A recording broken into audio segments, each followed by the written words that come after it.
the Honorable Director of this Malviya Mission Teachers Training Center, one of the renowned academician scientist, Professor Atiq Ahmed sir, for inviting me on this platform and to have an interaction with all the participants.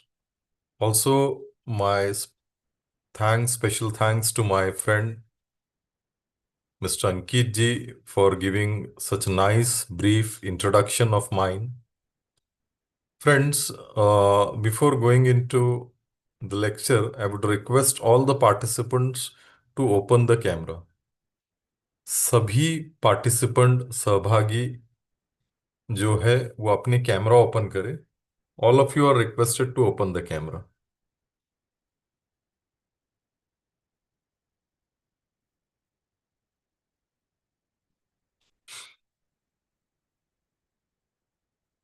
You see, friends, that always it is an honor and pleasure for me to have an interaction with this learned crowd,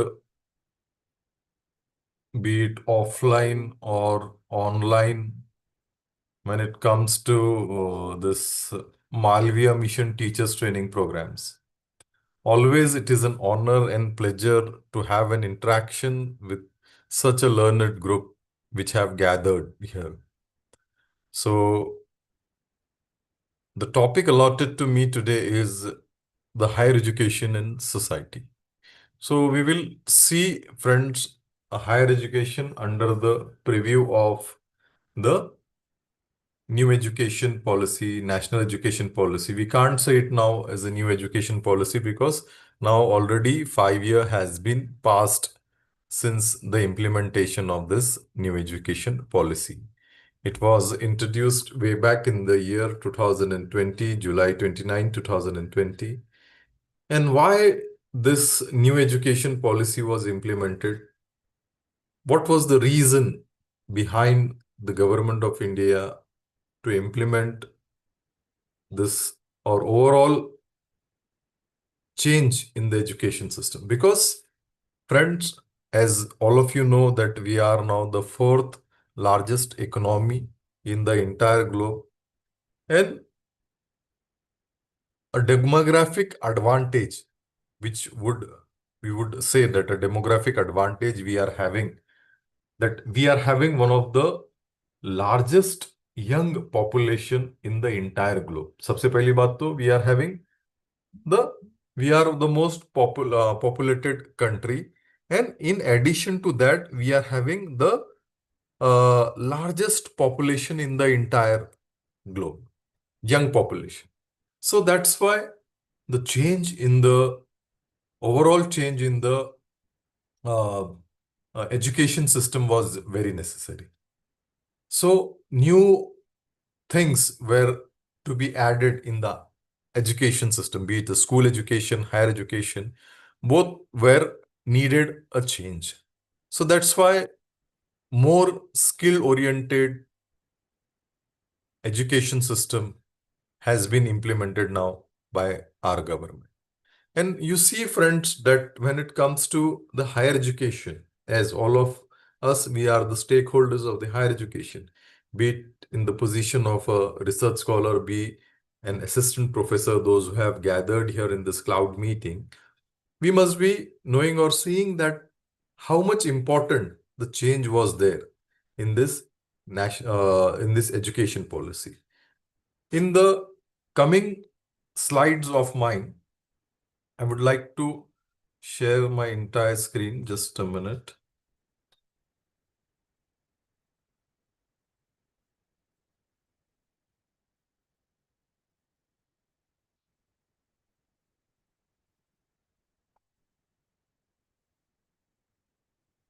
You see that as Swami Vivekananda has quoted, that education should be holistic and man-making, life-giving and character building. What education should be? It should be holistic and man-making, life-giving and character building. And also he quoted that education can unlock all the doors for progress. A nation advances in proportion to the education and intelligence spread among the masses. You see, friends, that through this slide, we can see the timeline of the higher education post-independence. Post-independence, how the higher education has changed. You see that immediately after the independence, way back in the year 1948, we had formed Radhakrishna Commission, which has worked for overall development of the higher education in our country. In the year 1956, University Grants Commission came into existence with a special act of Parliament. And you can see that till date, University Grants Commission is the ultimate body granting, uh, giving money grants to the educational institute, as well as the quality is decided by the University Grants Commission. Then in the year 1964, we had formed a Kothari Commission. And in the year 1968, we had the first education policy, which was established way back in the year 1968. And after a gap of more than 18 years, the national education policy, second national education policy has came into existence. Then in the year 1992, Program of Action and another national education policy was formed. Way back in the year 2005, many of us in this meeting must have witnessed that in the year 2005, National Knowledge Commission was formed by Government of India, and they have given several recommendations and suggestions regarding the changes in the higher education. Then in the year uh, then in the year 2009, Committee on Higher Education was formed by Government of India. And as all of you know, all of you must have seen that in the year 2013, Rashtriya Uच्च Shikshan Abhiyan was formed, what we call today as a PM OSHA. RUSA जो बना था वो बना था 2013 में, 2013 RUSA was formed, and it was for a thing where the higher education were given grants for projects, for developing labs. And in the year 2020, we have seen a National Education Policy 2020 was formed. You see, friends, that post-independence, and especially in this last decade, the private universities, private colleges have mushroomed in our country. Nearly, we are having now 1100, more than 1100, nearly 1200 universities, 45,000 colleges, more than 45,000 colleges, 12,000 stand-alone institution. We are having in our country nearly 5 crore students and more than 15 lakh teachers. This makes us the third largest higher education in the entire globe. We can say that the Indian higher education is the third largest higher education in the entire globe. Only USA and China is above us when it comes to the higher education. Because nearly we are having 5 crore students and more than 15-16 lakh teachers in higher education. But still, friends, there is an imbalance in the outflow and inflow of the students. What I'm talking here is about the foreign students coming to India and the Indian students going abroad to take the higher education. There is a huge imbalance. And when we are talking about the foreign students coming to India for taking the higher education, they are coming from the underdeveloped countries. I'm not against those students, or my words are not against those students that an underdeveloped country students not should not come. But as a third largest higher education system in the entire globe, and we are having top institutions like IITs and IIMs, my question mark here comes is why not the students from the developed nations are coming to our country? Can anyone quote any example or a reason why there is a less inflow of the foreign students from the developed country? Can anyone tell?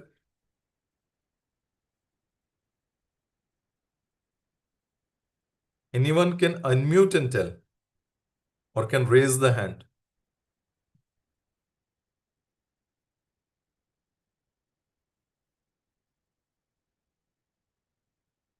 Am I audible, friends?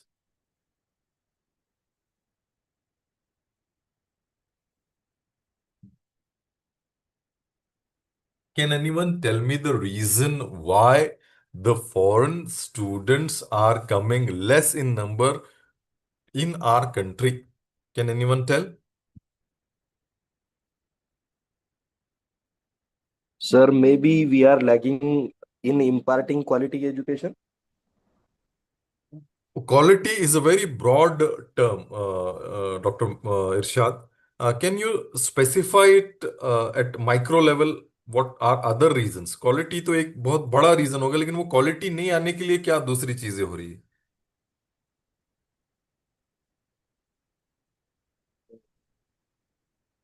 Maybe we have not opted outcome-based education system at our institution at large. Okay, okay, okay. Because you see that there are several reasons. First and the most important is our university are not near in the top 100 world-class universities. You see that maximum of you from engineering background must be knowing that today the student chooses, especially the foreign students, chooses the institute by seeing the ranking, global ranking. And there we are lagging. That's why this NEP has been implemented. कि हम लोग कहीं पर global ranking में भी कम पड़ रहे हैं. In top 100 we are not there. We are having top institutions, topmost institutions like ISC Bangalore is there, IIT.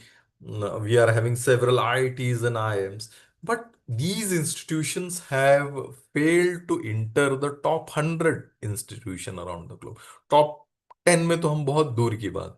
And when you will see the top 10 institutions, the ranking of the top 10 institutions, you will see that these institutions have stressed more on funding to their institutions. They have stressed more on R&D. They have stressed more skill development. They have stressed more on the syllabus, current affairs in the syllabus, current topics. And you see that our institutions, when it comes to the syllabus, we are not upgrading our syllabus at regular intervals. You see that in this era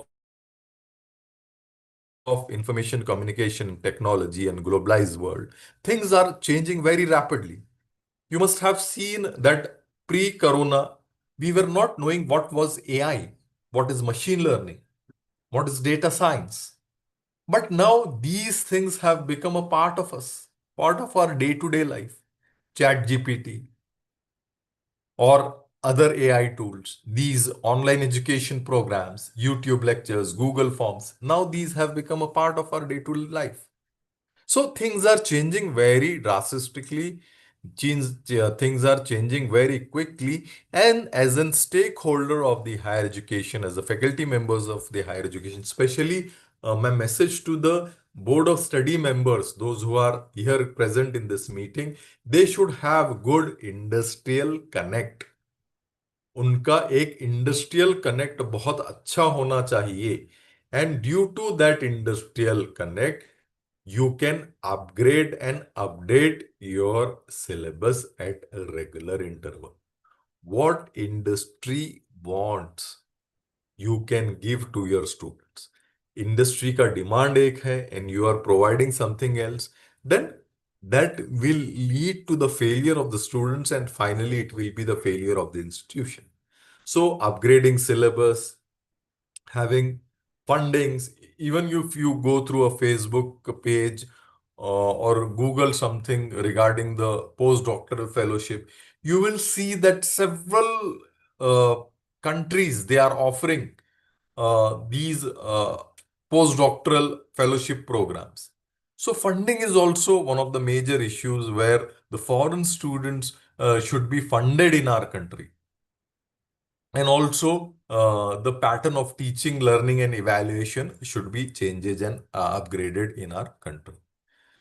So, as I have told you that now in this era of 2025, we are having more than 1,200 universities, 45,000 colleges, and you see, friends, that maximum universities and colleges are nowadays privately managed. And you see that the top 8 states in terms of the highest number of colleges in India are Uttar Pradesh, Maharashtra, Karnataka, Rajasthan, Andhra Pradesh, Tamil Nadu, Madhya Pradesh, and Gujarat. These are the top 8 states in terms of highest number of colleges in India. Then uh, Bangalore tops in terms of number of colleges. Bangalore urban district, I'm talking about urban district. That is the figure of 2022, where Bangalore was having more than 1,000 colleges. Bangalore district में आप देखिए कि सबसे ज्यादा colleges है भारत देश में. It is nearly 1,000, followed by Jaipur which is having only 600. यानी कि सेकंड नंबर पर जयपुर है, and it is there is a gap of more than 400 colleges. So we can say that how we can see that a Bangalore as a progressive district or a Karnataka as a progressive state, where the number of college for that is 1,000. And you see that college density, that is number of colleges per lakh eligible population. What is an eligible population of our country? 18 to 23. And you see that 18 to 23 का जो ratio है, अगर वो 1 लाख के लिए कितने colleges रहना चाहिए, तो आप देखिए कि लगभग लगभग जो है हमारे पास में, आप देखिए कि 7 कॉलेजेस है 1 लाख पॉपुलेशन के लिए बिहार में, और 59 है कर्नाटका में. It is a very huge gap between Bihar and Karnataka. For 1 lakh population, you see that there are only 7 colleges. That means that only 14, for one college, there are 14,000 students. And as compared to Karnataka, Karnataka is having 59, यानी कि सिर्फ 3,000 बच्चों के लिए एक college होता है, 1,500 बच्चों के लिए, सॉरी. और ऑल इंडिया एवरेज है 30,000 का, 30 कॉलेजेस का, जहां पर 3,500 बच्चे पढ़ सकते हैं एक time. Maximum colleges are located in rural area, and 10% colleges are for female. And you see that maximum colleges are privately managed. Nearly 84% colleges are privately managed in our country. And in that also, there are 60, you see that 65% are unaided colleges in our country, and only 13.4 are private aided. And I think that uh, in Maharashtra only there is a concept of this private aided colleges. I haven't seen anything like private aided colleges other than Maharashtra. And you see that gross enrollment ratio of our country is 27%, and maximum students are enrolled for UG courses. That is nearly 80% of the 5 crore students are enrolled for UG program.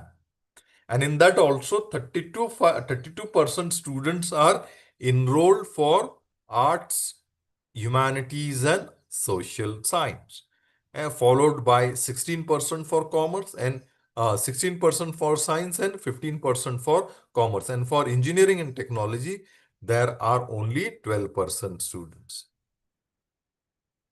Uh, you see, friends, that as colleges are more in UP, Maharashtra, and Tamil Nadu, enrollment is also more.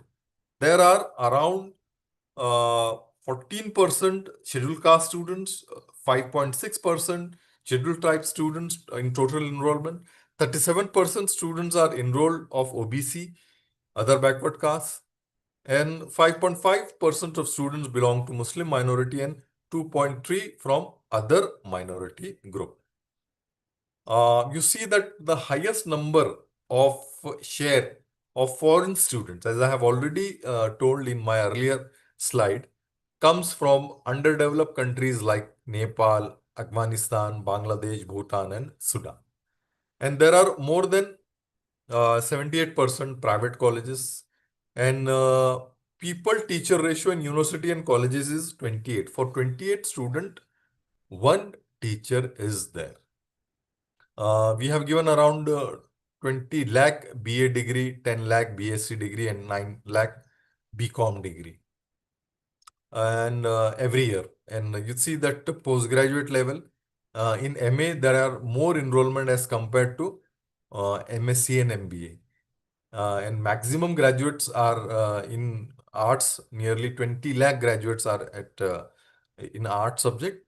And you see that students, those who are enrolled for PhD, maximum are enrolled in science, followed by engineering and technology. And you see that the PhD enrollment for state university is 29%, and for central university is only 13%. But still, there is a discrimination difference in funding for the state public university and central university. You see, friends, that how things have changed post independence.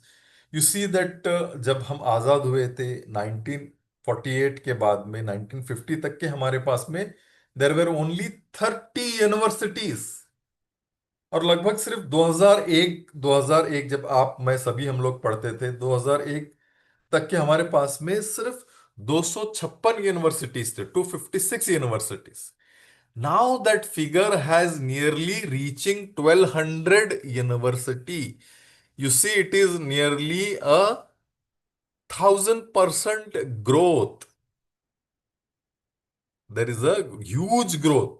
जहां पर 20 साल पहले हमारे पास में सिर्फ 256 universities थे, वो आज लगभग 1200 यूनिवर्सिटीज हो गए. वैसे ही कॉलेज की संख्या की जब हम बात करते हैं, when we are talking about colleges, 578 colleges थे 1950 में हमारे पास में. Now we are having more than 45,000 colleges.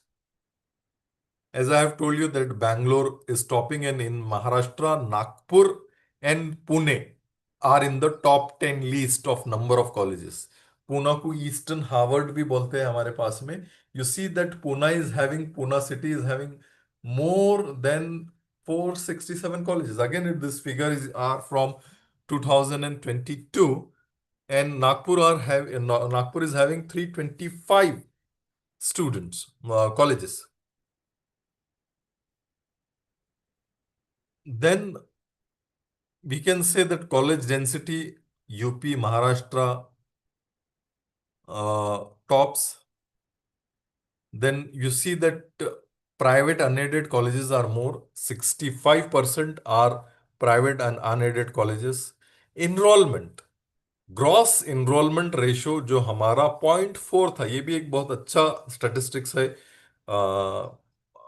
as per the growth of education in our country, and which was only 20% 10 years back. Now it is 28.4%.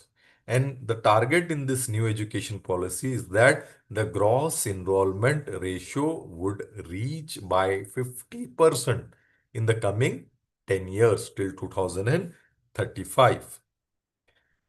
You see that, friends, how things have improved when it comes to the enrollment. You see that in state public university, there is a increase of 21.8% increase in the gross enrollment, followed by state private universities. ये एक बहुत interesting figure है, आप देखिए। और मुझे ऐसा लगता है कि पिछले 5-6 साल में ये फिगर काफी बढ़ चुका है, 5-7 साल में, in last 5 to 7 years the increase is nearly 500% of increase in state private universities. In Sambhajinagar also we are having one MGM university, वहां पर भी काफी एनरोलमेंट बढ़ चुके हैं as compared to our university. So there is a huge jump of the enrolment in state private universities. Nearly 500% का jump हुआ है पिछले 10 सालों में, in last 10 years। And also there is a jump in the central university enrollment in the last 10 years. You see that there is an increase of 26.4%. Some of the major problems of our higher education system, it is that it is a fragmented educational ecosystem, less emphasis on development of cognitive skills and learning outcome. Then there is a rigid separation of discipline with earlier specialization and streaming of student into narrow area of study. Then limited access, particularly in socio-economical disadvantaged areas, and very few higher education that teaches in the local language, and limited teacher and institutional autonomy. Then also inadequate mechanism for merit-based career management and progression of faculty and institutional leaders. Then lesser emphasis on research at most universities and colleges lack competitive peer-reviewed research and funding across discipline. Then suboptimal governance and leadership of higher education institution. Then ineffective regulatory system, large affiliating university resulting in low standard of undergraduate education. So आप में से किसी ने अभी जो हमारे पास में UGC को जो अबॉलिश कर कर हायर एजुकेशन कमीशन ला रहे हैं, उसके बारे में किसी ने पढ़ा है? Anybody knows that?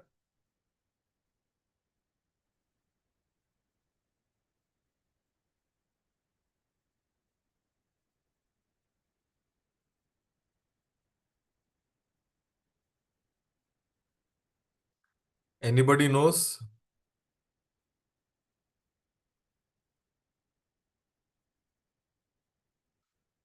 UGC abolish होने वाली है और उसकी जगह higher education commission of India आने वाला है। Anybody knows that?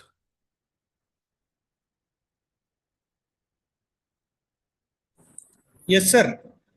So what policy document is that?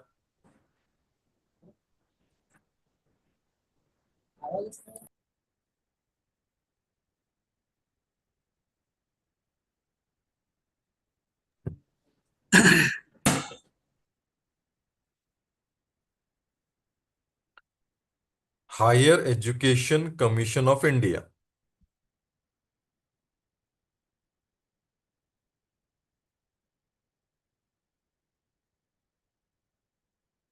Anybody knows regarding this?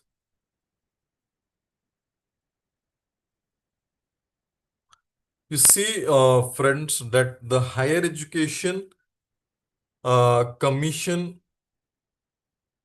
of India is proposed an unified regulatory body of higher education in India, and it will replace University Grants Commission, AICT, NCTE. It aims to streamline regulation, promote quality, and enhance the global competitiveness of the higher education system. It will be a unified regulator. You see that HECI will consolidate the functioning of multiple existing regulatory body under one umbrella.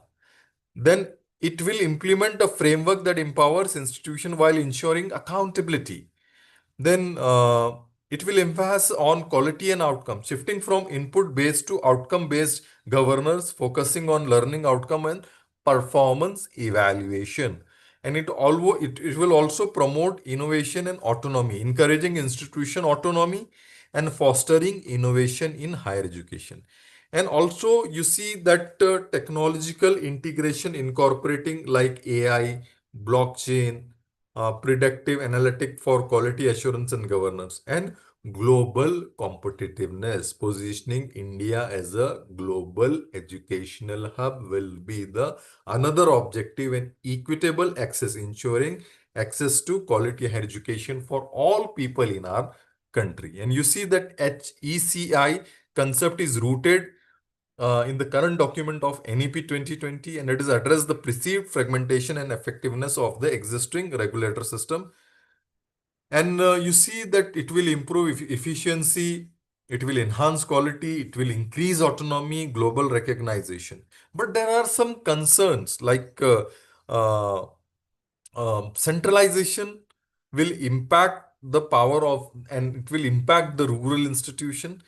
Then it will also mushroom or increase the private institutions. And as all of you know, that private institution, when it comes to the private institution, no regulations is there on the fees. Then the NEP 2020 also suggests that moving towards higher education consisting of large multi multidisciplinary universities, and you see that colleges in each and every district will be there, multidisciplinary. Also, moving towards faculty and institutional autonomy, autonomous colleges will increase, because you see friends that हम जब बात करते हैं, when we are talking about these what you will say, these affiliation system, it is a gift given to us by the Britishers. You see that affiliation system only comes where Britishers has colonized. In Asia, you will see that only the colonized countries like India, Pakistan, Bangladesh, Sri Lanka have this affiliation system. If you go to some other Asian countries, you will not see any affiliation system. You will have a private university and a government university. So these affiliation system will be completely abolished. Then curriculum revamping, as I have already told you, कि curriculum development भी बहुत important है.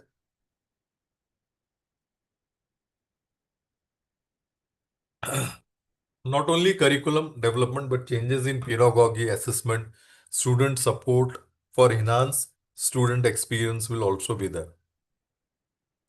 Then reforming the integrity of faculty and institutional leadership positioning through merit-based appointment and career progression based on teaching, research, and service. Already we are having now a National Research Foundation to fund outstanding peer-reviewed research, to actively seed university and colleges. Then governance of higher education institution by high qualified independent board having academic and administrative autonomy. Light but tight regulation by a single regulator, as I have already told you that Higher Education Commission of India will be there now. Then through this slide, friends, you just see that how much funding is there in our higher education system. और ये example जो है ये है 2018 का. इन 2018 and 19 हमारा जो budget था हायर एजुकेशन का, it was around 26 crore, 26,000 crore rupees.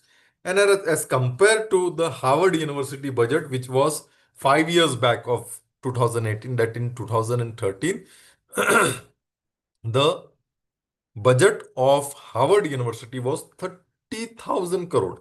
यानी कि एक पर्टिकुलर यूनिवर्सिटी का जितना बजट है उतने हमारे देश का पूरा बजट है, जिसके अंदर जो है IITs, IIMs भी included है. So we can say that Harvard University annual budget is more than the higher and technical education expenses of our whole country.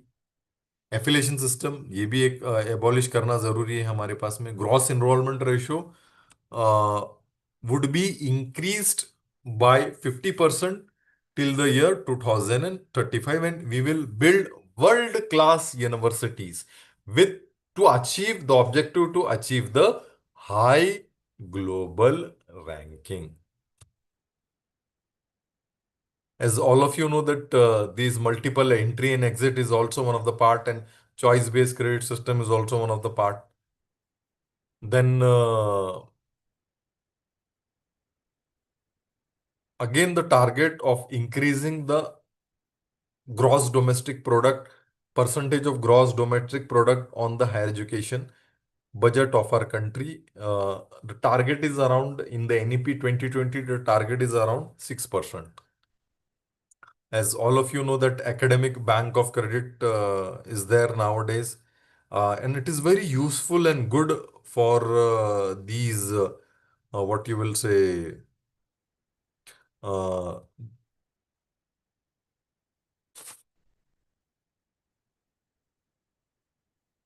these what you will say, the institution where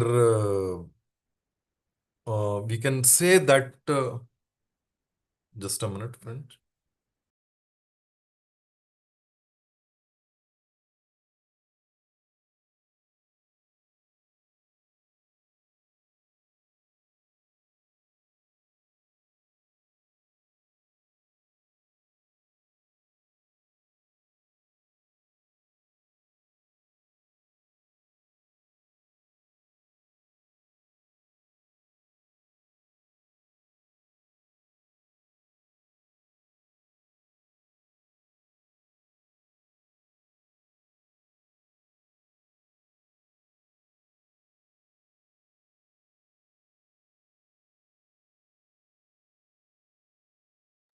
So sorry for interruption. You see that academic bank of credit is there, and you see that the academic bank of credit, it is more useful for the students who mobilize. For students mobility, this is very important thing. Uh, the credit can be transferred from one institution to the other. Then NEP focuses on critical thinking, then discover inquiry and teaching based on analysis and holistic response. Then by the end of 2040, the aim that all universities will become multidisciplinary institution, each of which will have 3,000 or more students. College affiliation system will be completely phased out.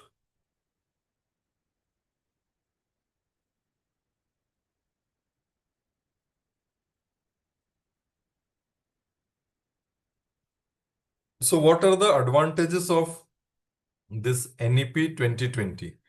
You see, friends, that government aims to make schooling available to anyone with the help of NEP 2020. Then approximately 2 crore students will be able to come back to educational institution through this approach. And for children up to 8, a national curricular and pedagogical framework for earlier childhood care and education will be designed and developed by NCRT. And one of the merits of NEP 2020 is formation of National Book Promotion Policy in India. An appropriate authority will conduct the school examination for grade 3, 5 and 8. The board exam for grade 10 and 12 will continue, but NEP 2020 aims to resign the structure and development.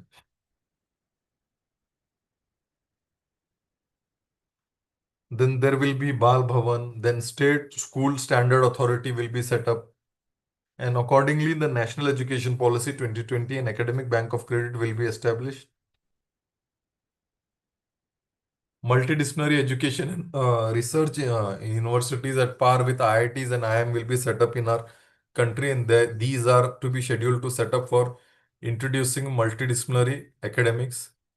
Then same list for accreditation and regulation rules will be used for guiding both public and private academic bodies, then phasing out affiliation system. B.Ed program in future, you will see that it will be a 4-year degree, and students will be prepared for future pandemics. Online academics will be promoted on a large scale. There are also some drawbacks of this NEP 2020. You see that in NEP 2020, language is negative factor as there is a problematic teacher to student ratio in India, thus introducing mother languages for each subject in academic institution will be a problem. Then sometimes finding a competent teacher becomes a problem, and now another challenge comes with introduction of NEP 2020, that is bringing study material in mother languages. And accordingly, the National Education Policy 2020, students willing to complete their graduation have to study for 4 years, while one can easily complete his diploma degree in 2 years. This might encourage people to leave the course in midway.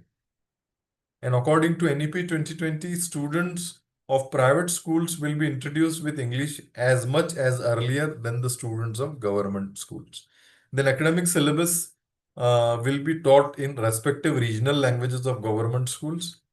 Then this is one of the major new education policy drawback, as this will increase number of students uncomfortable in communicating English, thus widening the gap between the section of the society. Again, NEP and internationalization of the higher education. As already we have discussed, friends, here, that how uh, this NEP 2020 will help in the internationalization of the higher education. So here, internationalization doesn't mean that only foreign students coming and taking the education. It is an overall internationalization of your higher education, a brand building abroad, where we can say or we can see that we should update the syllabus, then we should do the marketing of our what you will say uh, of your brand. Then we should connect with the alumni. We should have some student exchange program, faculty in the exchange program. We can have some online project exchange between the faculty members. Then we can have uh, uh, things like we can say that which we are beneficial to our institutions. We can have an international affairs center in our university. If I would like to quote the example of our university, my university, we are having one special foreign student cell, where a director foreign student cell has been appointed by the university. We are having one separate portal for the foreign students, and they can enroll themselves in the month of June as well as in December. Twice a year, a foreign student can enroll himself or herself in Dr. Babasaheb Ambedkar Marathwada University, Chhatrapati Sambhajinagar, and where these uh, students can upload their documents. Then there is a scrutiny of the document. And finally, they have been allotted a provisional letter for the admission. And through that provisional letter, they can get a visa. And after their visa arrival, after their arrival in the country, the scrutiny of the documents is done. And finally, the admission is allotted to the students. So we also conduct a induction program for the foreign students, where the foreign students are given awareness regarding the regional things. Then the regional part of the university, they are given the things. So through these things, we have achieved our internationalization at our university level. And you see, friends, that when it comes to uh, our culture of our country, like yoga, Ayurveda, then we are having astronomy, then we are having the Indian knowledge system. We should promote, as a higher education institution, we should promote these things.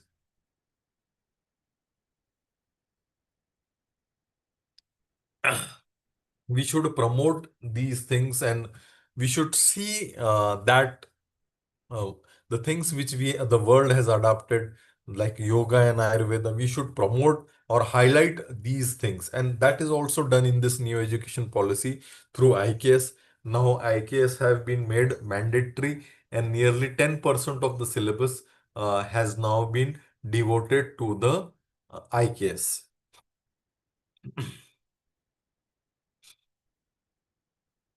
Then global citizen approach. As in my starting slides, I have told you, friends, that whatever students we are teaching today or we will teach in future, these students are not limited to our country only. These students are at will work at global level. So we should have a global citizen approach when we are talking about to today's students, and they should understand how the world work economically, politically, socially, culturally, technologically, and ecologically.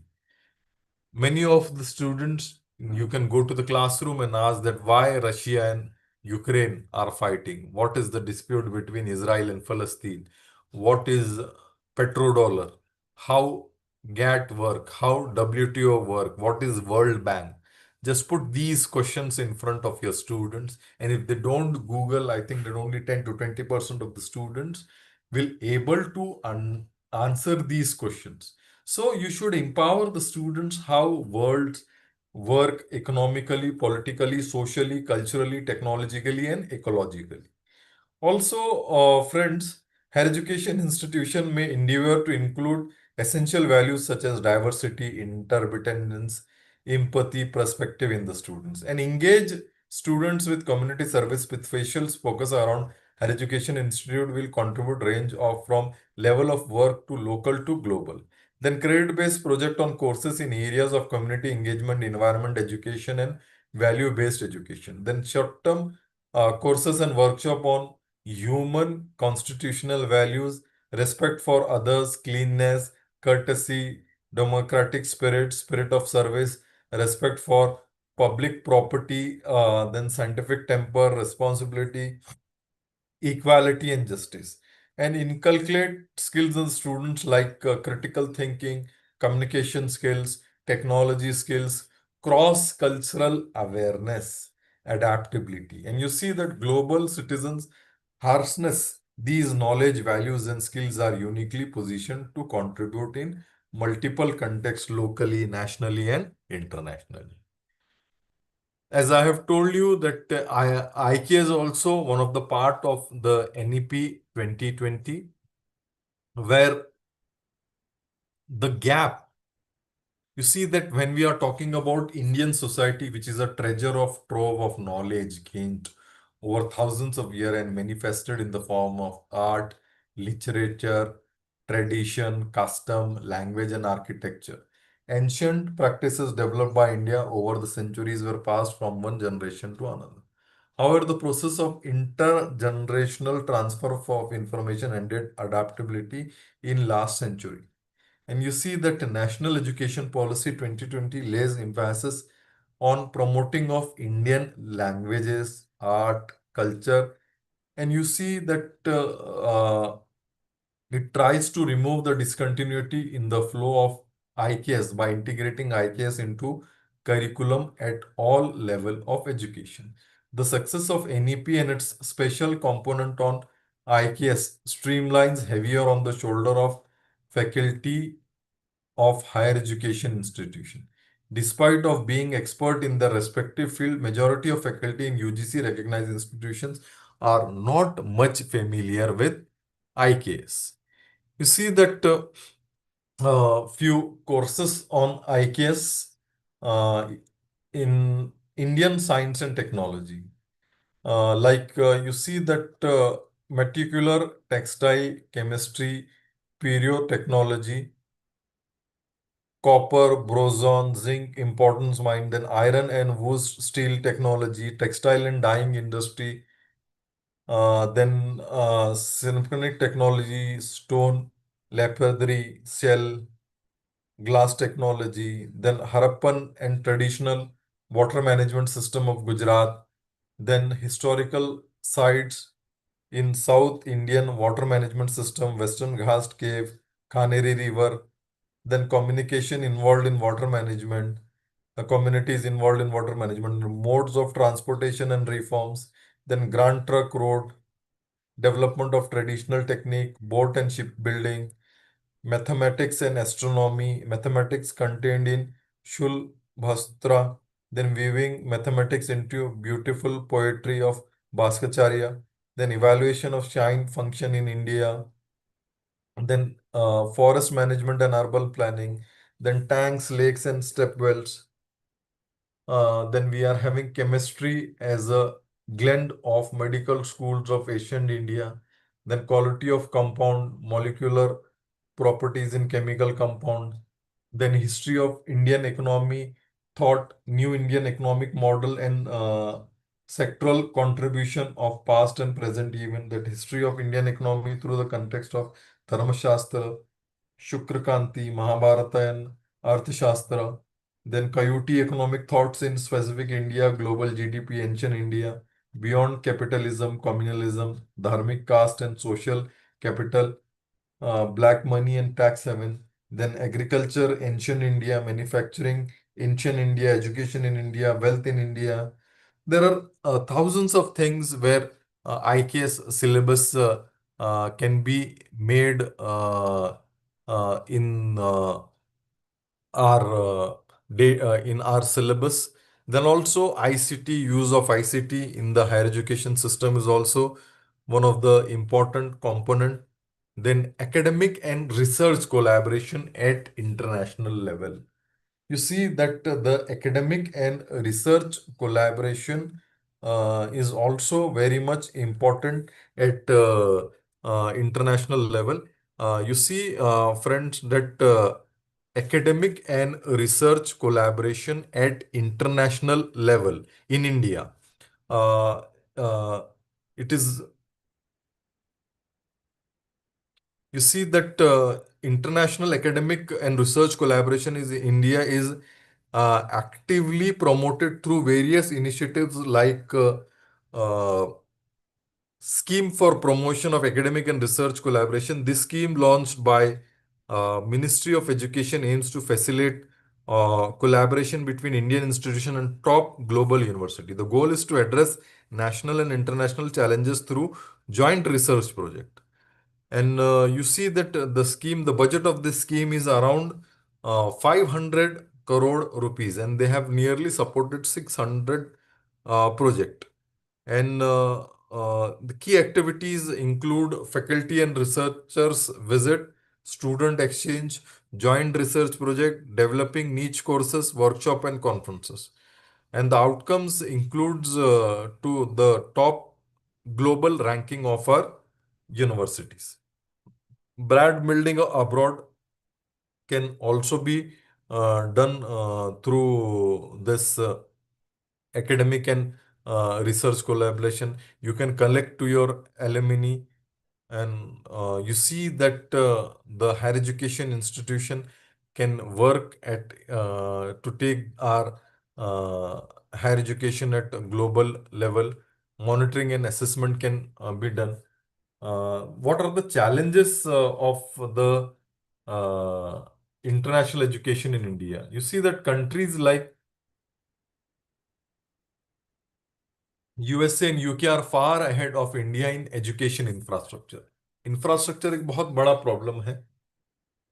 And the basis of international education is economic and politically imperatives. While India is yet to establish social justice, a foreigner who is studying in India experience immense difficulty in getting employment here due to the situation. Foreigners are less attracted, and University of India are still teaching decade-old curriculum. Along with this, lack of autonomy in university, lack of government funds prevent international students from being attracted to India. What are the steps through which we can attract the foreign students? General Cultural Scholarship Program. It is being implemented by ICSSR, and it is for the students from Latin American, African, and Asian countries. Then Global Initiative for Academic Network. It has increased the engagement between scientists, entrepreneurs, and students from all over the world. Then Connect to India program is an initiative of Ministry of Education under which foreign students are encouraged. Then Study in India program, this is also an initiative of Ministry of Education. It aims to attract students from 34 countries of Africa, West Asia, and South Asia. Also, we are having C.V. Raman Fellowship, which promote scientific education between India and Africa. Beside several bilateral agreement such as UK Asian has been signed, which will promote international education. So, to conclude my session, uh, we should focus on three language instructions in school before NEP 2020 has been adopted at the higher education level, and encourage the use of vernacular languages, promote the study of Indian classical language, strengthen teachers' education program, then increase the use of technology in education, improving assessment and evaluating procedures, making school education free and compulsory for all children aged 6 to 14, then introducing new grading system that does not use marks or percentage, and implementing a standardized curriculum across all schools in India, and removing the 10 plus 12 education and in India, and implement 5 plus 3 plus 3 plus 4 education system, and establish a new National Educational Commission to oversee the implementation of NEP 2020. So here I come to the end of my lecture, and for another 15 to 20 minutes, we can have a discussion. So this session is open for your questions.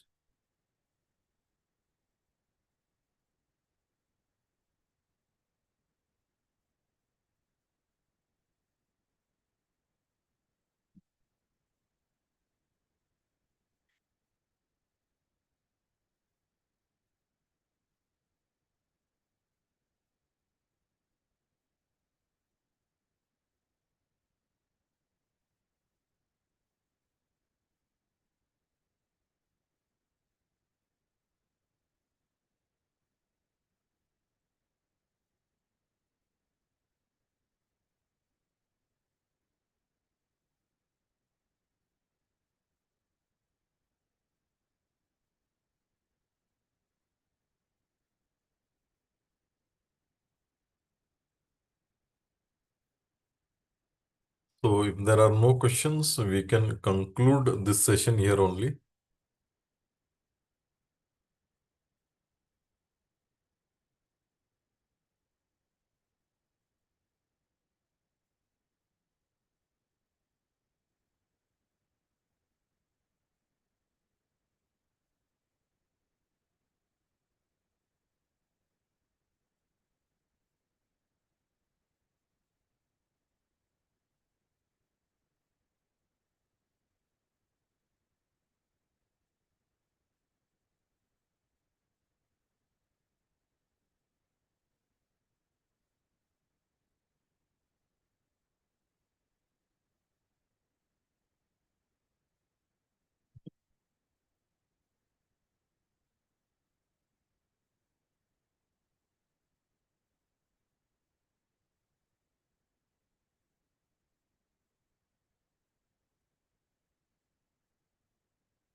Hello, Dr. Rafi sir.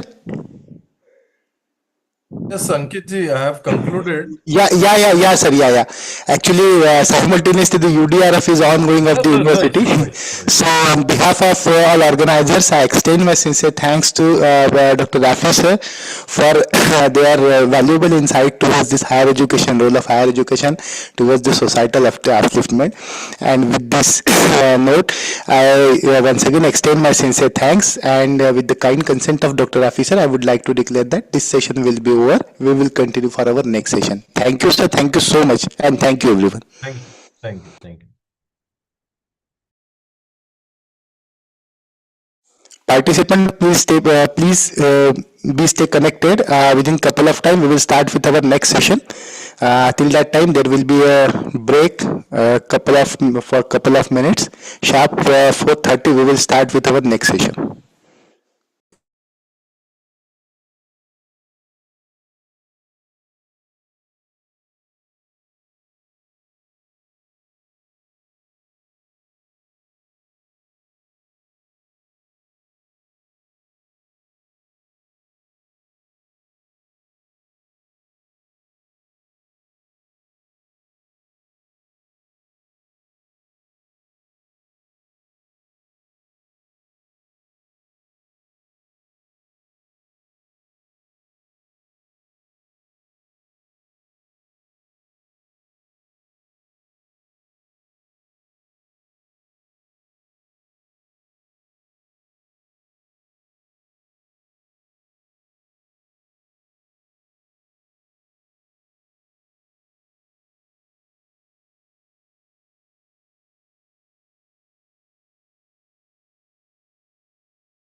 Good evening, participants. Good evening, everyone. Am I audible?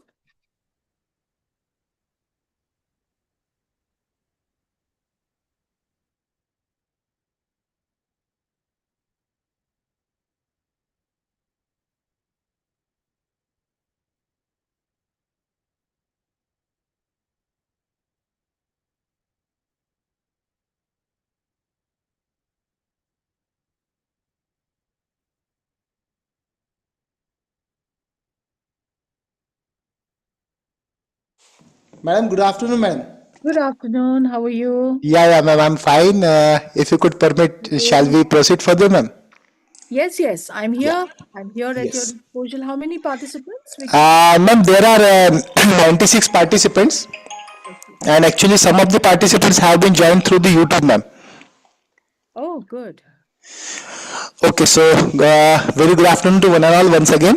Friends, as we have already discussed and I have announced that the today's session have been split into the two different parts. The first part we have already completed and now we are moving towards the another part of the today's session. Friends, you know that this IKS, particularly the Indian knowledge system is a very integral and the foremost important vertical of this national education policy, and these IKS have various domains that has been identified and notified by the UGC through its guidelines. So today we will particularly discuss on the environmental conservation and the ecological ethics with respect to the IKS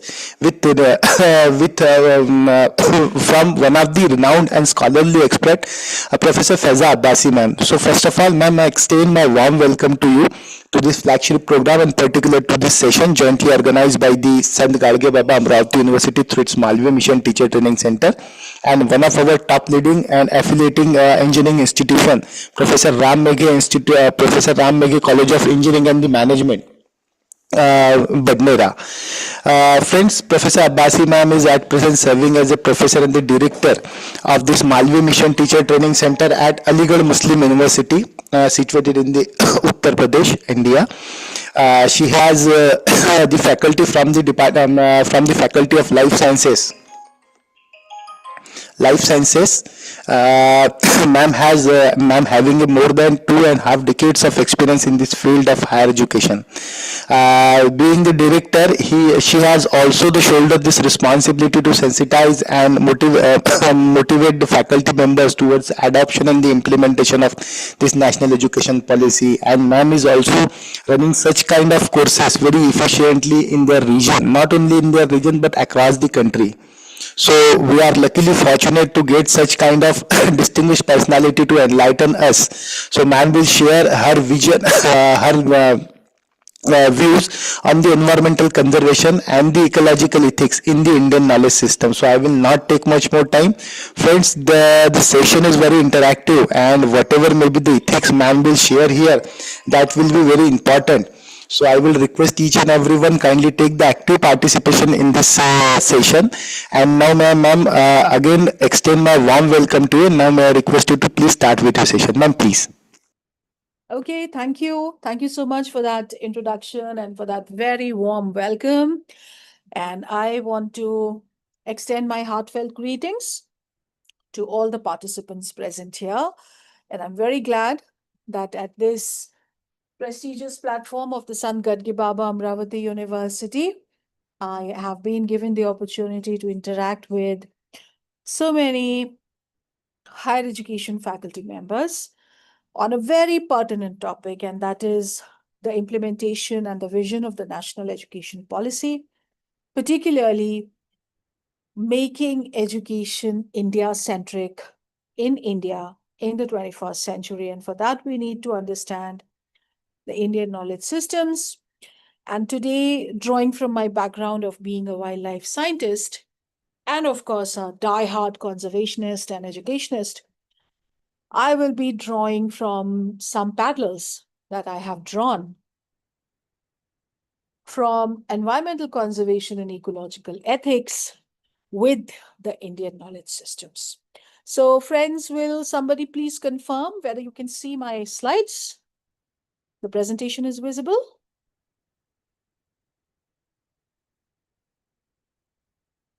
कोई बताएगा? Slides दिख रहे हैं आपको? Yes, ma'am. Yes. Okay, thank you. And is the slide moving? Did you check? No, ma'am. Yeah, slide is moving, ma'am. Oh, Right now it is moving, ma'am. okay, thank you. So, environmental conservation and ecological ethics in the Indian knowledge systems. We are a very old country. We have a very distinct culture. And because we have slowly and gradually, step by step, evolved in these natural conditions, which are again very diverse, we have found a way to live in harmony with nature. And this doctrine of how to live, how to interact with nature, how to find a balance, how to find harmony with nature, we find it pronounced in the ancient texts and scriptures, in the Vedas, Upanishads, and the Puranas, in the folk songs and folk literature, and also and this is what we call the ecological ethics in the Indian philosophy. So in my 1.5 hour time with you, I will be sharing with you 8 salient points in which we can see how the Indian knowledge systems promote the safeguarding of the environment, the protection of nature, and a lifestyle by humans for living in harmony with nature. So, 8 of these principles that I will share with you. The first is, of course, Vasudhaiv Kutumbakam. Vasudhaiv Kutumbakam. Now, everybody who's born in India knows the value of Vasudhaiv Kutumbakam. It's a concept from the indigenous wisdom of this land. We take it from the scriptures, and the meaning is one world, one family. One world, one family. Recently in 2023, when our country was the host country for the G20 nations of the world, and this is a club of very powerful nations of the world, the G20. We had the G20 presidentship in 2023. We hosted a grand show of world leaders. It was kind of a summit in Delhi in September. We had even Joe Biden come to Delhi. We had the Prime Minister of UK at that time, Rishi Sunak, come to Delhi. We had the Prime Minister of Italy. And it was a run-up of several activities, or detailed activities. We were supposed to give it a theme. Now, the theme that we gave to the G20 presidentship of India in 2023 was Vasudhaiv Kutumbakam. One earth, one world, one family. Now, why is Vasudhaiv Kutumbakam also very relevant to nature conservation? Because when we believe that every entity in creation is a part of one family, then what we are talking about is called interconnectedness. Okay? Interconnectedness. Interconnectedness between humans of all races, of all ethnicities, of all colors, and also of all classes, of all linguistic groups. No difference. We are all one family. That's one. Another is interconnectedness between all biotic factors, all living beings, plants and animals and humans and microbes, we are all part of one family. And then we take it further. We take this concept of interconnectedness one step further by establishing a familial relationship between humans and biotic factors and all abiotic factors. Now, the thing is that we are finding an environmental crisis. We are finding ourselves to be in the midst of an environmental crisis because we have been incurring harm to other entities in nature, to other elements in the creation, to other species of living beings for our own good. Okay? For our own good, we've been doing that. Now, when we believe in Vasudhaiva Kutumbakam, when we say, I believe in Vasudhaiva Kutumbakam, we do not harm a family member because we know that we have no existence outside the family, because man is a social animal, because man cannot and does not survive alone, because no one is born an island, because you need family to survive, to thrive, to live. You need society. So what kind of a foolish person is selfish enough to harm his own family members and hope to be thriving and flourishing alone? So if the human species, the Homo sapiens, if they all believe in Vasudhaiva Kutumbakam, which means the world is one family, then we are promoting global unity, emphasizing that all humans, animals, and nature are interconnected and deserve mutual respect. So this is a philosophy that fosters a sense of universal brotherhood and harmony, and it advocates for collective well-being, for coexistence of all species, of all human beings. That's what we mean by Vasudhaiva Kutumbakam, and that's what is of crucial value when it comes to protecting the environment. Because all damage that we have caused to the environment is for our own development, for our own needs and greeds, for our own luxurious demands on nature, which when they became rapacious, we didn't care. We didn't care. So when we start caring for every other species, for every other group of people, for every other abiotic entity of nature, we will not be incurring any further harm to their existence. We will not be threatening their existence. So that's what Vasudhaiva Kutumbakam means. Now, what went wrong and what it should have been? Regarding that, I want to show you two images. Okay?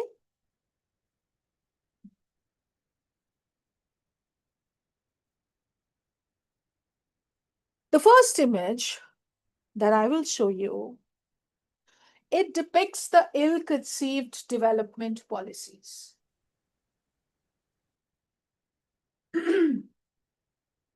Ill-conceived development of man because of the wrong notion that he has a position, that mankind, it has a position on top of creation, as if the creation has been purposed and proportioned for man, as if everything is aimed at keeping mankind happy, keeping mankind comfortable, keeping mankind in all luxuries, as if,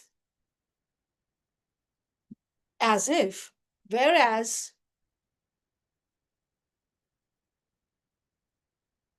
when we look at the entire web of biodiversity,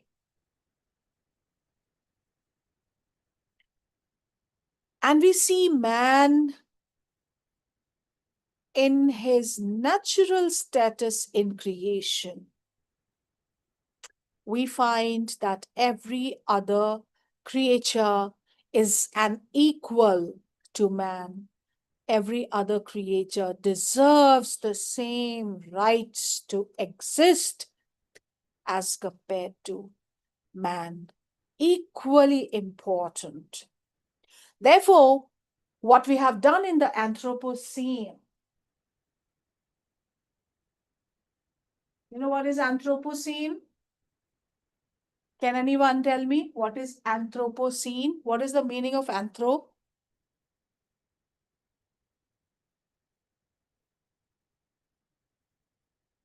No one?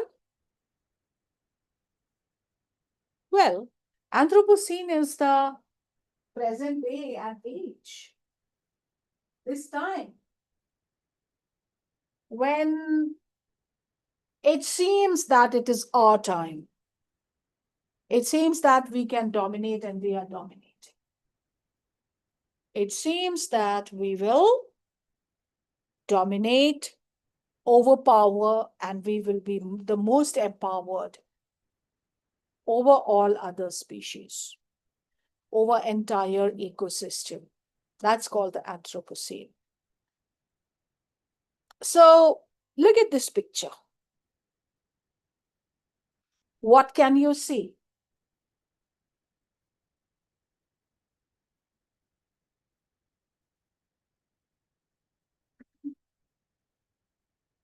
This is our own ill-conceived notion of being. We think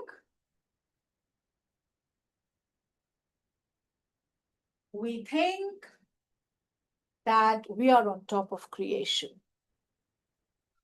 that all biodiversity,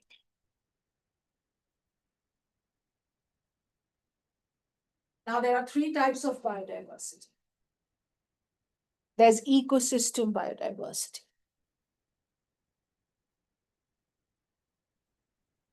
That which we see in different kinds of ecosystems. There are mountains,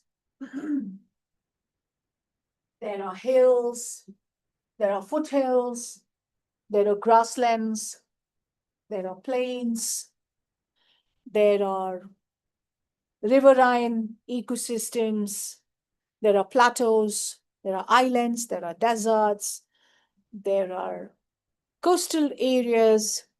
They're all very different from each other. But together, they form a certain diversity of ecosystems which promotes biodiversity, which protects biodiversity, which gives a basis for biodiversity to thrive. So man thinks that we are on top of ecosystem diversity. That is one part of biodiversity. There are two more parts of biodiversity.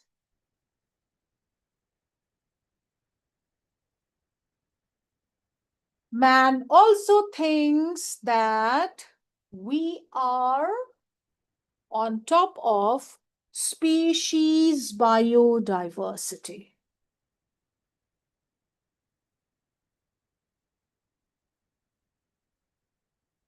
Now, what is species biodiversity? There are hundreds and millions of populations of hundreds and millions of other species of plants, animals, microbes, etc. Many that we have not even described. Many that we do not even know of. Many that we have destroyed. Many that we are destroying. And many that we have destroyed even having not known of them. That's what we are doing with biodiversity, that is non-human. Non-human biodiversity.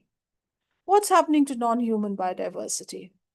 You can see deer, you can see koala, you can see elephants, you can see wild cats, carnivorous animals.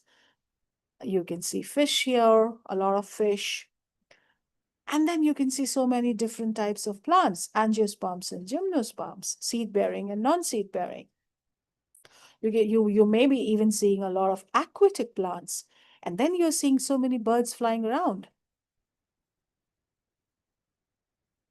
What has man been assuming is that everything can be trampled by him. All ecosystems, all species are below him, are below mankind. And then there is a third type of biodiversity. What is the third type of biodiversity?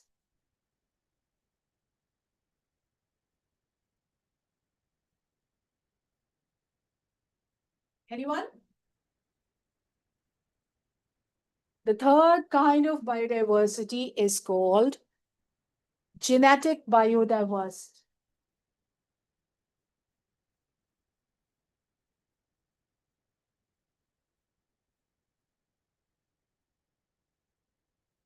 Now, what is this genetic biodiversity? Genetic biodiversity is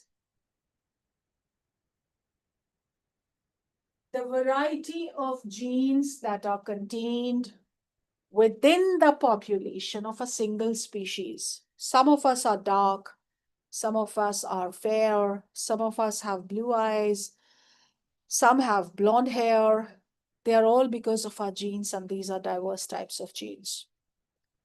Now, man, because of his rapacious land use to fulfill his greeds and luxurious needs of ill-conceived development on planet Earth, has been destroying ecosystems. Now, if there are no good ecosystems in diverse conditions, there will not be any good species populations.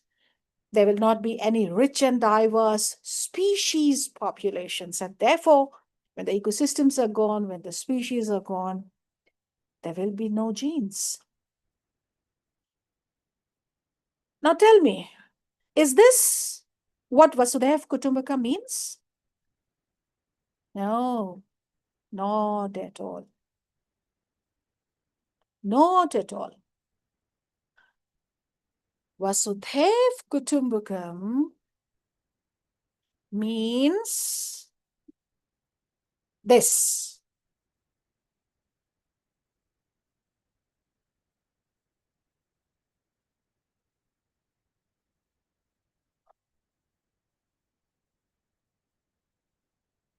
What do you get from this picture? And how is this picture different from this picture? Can you guess the difference between this picture and this that I showed you earlier and I explained to you also in great detail? The one here. This is one scene of inequality. Actually, this is one scene of arrogance. Whereas this is the natural state. This is one scene of equality. So what we conclude and what do we learn from Vasudhaiva Kutumbakam? We learn that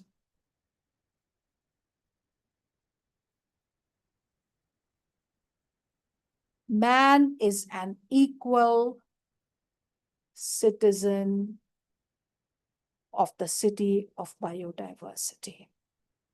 That birds and bees and insects and rabbits and reptiles and mammals and trees and shrubs and herbs and plants and all vegetation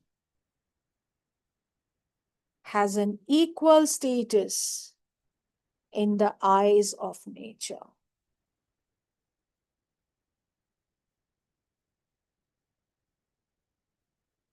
equal status in the eyes of nature. And that's what Vasudhaiva Kutumbakam teaches.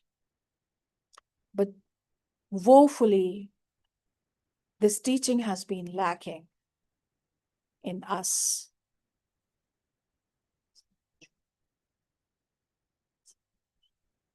This teaching has been lacking in us. We consider ourselves here. Can you see the cursor? I'm moving the cursor here. Can you see?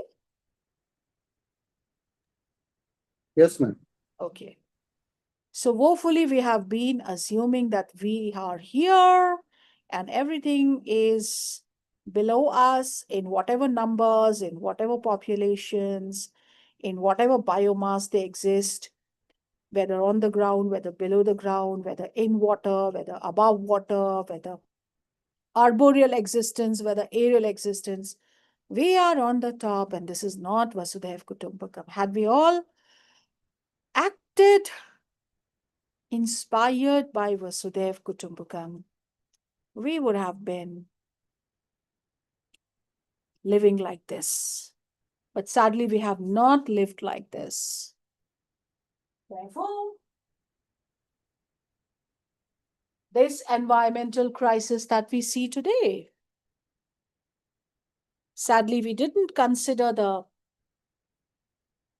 deer and rabbit, the birds and bees and reptiles and rabbits, the birds and bees and reptiles to be our equal. We consider them as our inferior, and more so, we kill them. We destroyed them.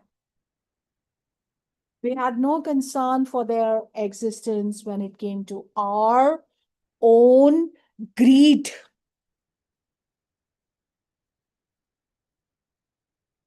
Now, on this planet, if we have to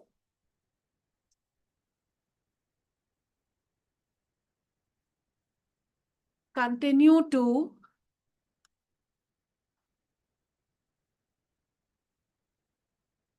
live and thrive and survive in the natural state, we can't do that alone. And that's what Vasudhaiva Kutumbakam teaches us. Next, we will go to the teaching Ahimsa Parmo Dharma. Ahimsa Parmo Dharma.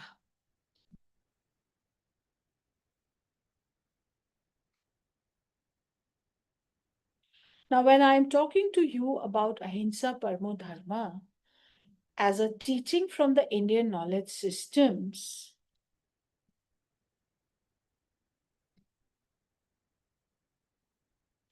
I'm not going to comment upon eating non-vegetarian food, because that's not a problem for species conservation and biodiversity conservation. What I am worried about is actually poaching, the illegal killing and hunting of wild animals. So with due respect to everybody who is a non-vegetarian, it's a personal choice, because we have all rights to consume farm-produced meat because we are growing it, but we have no claim whatsoever over wild populations of fauna that are sprawling in the wilderness,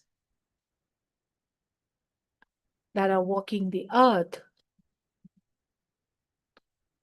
because we are not short of meat to eat. So as a wildlife conservationist, when I have been working with the conservation problems of various species,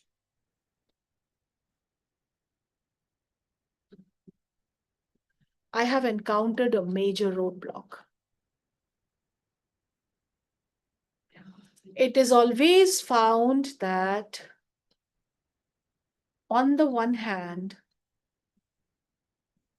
a major cause for wild animals and wilderness, let's say, for wildlife conservation is habitat destruction. Okay? Habitat destruction. We have very little forests. Whatever forests we have, they are being encroached for agriculture, for farming, whatever forests we have. Sometimes there is the pressure of dams, building dams. Sometimes there's a pressure of some anthropocentric activity like passing a road or a railroad for train transport through the forest. Sometimes there are pressures of mining. And these activities which destroy the natural habitat. The tourism industry is also one these days. So these are the activities that destroy the natural habitat, the natural homes of wild animals. So that's one problem, which is, of course, a development issue which needs to be tackled at the policy level. Another is poaching, which is majorly because of man-animal conflict. Man-wildlife conflict, majorly because of that.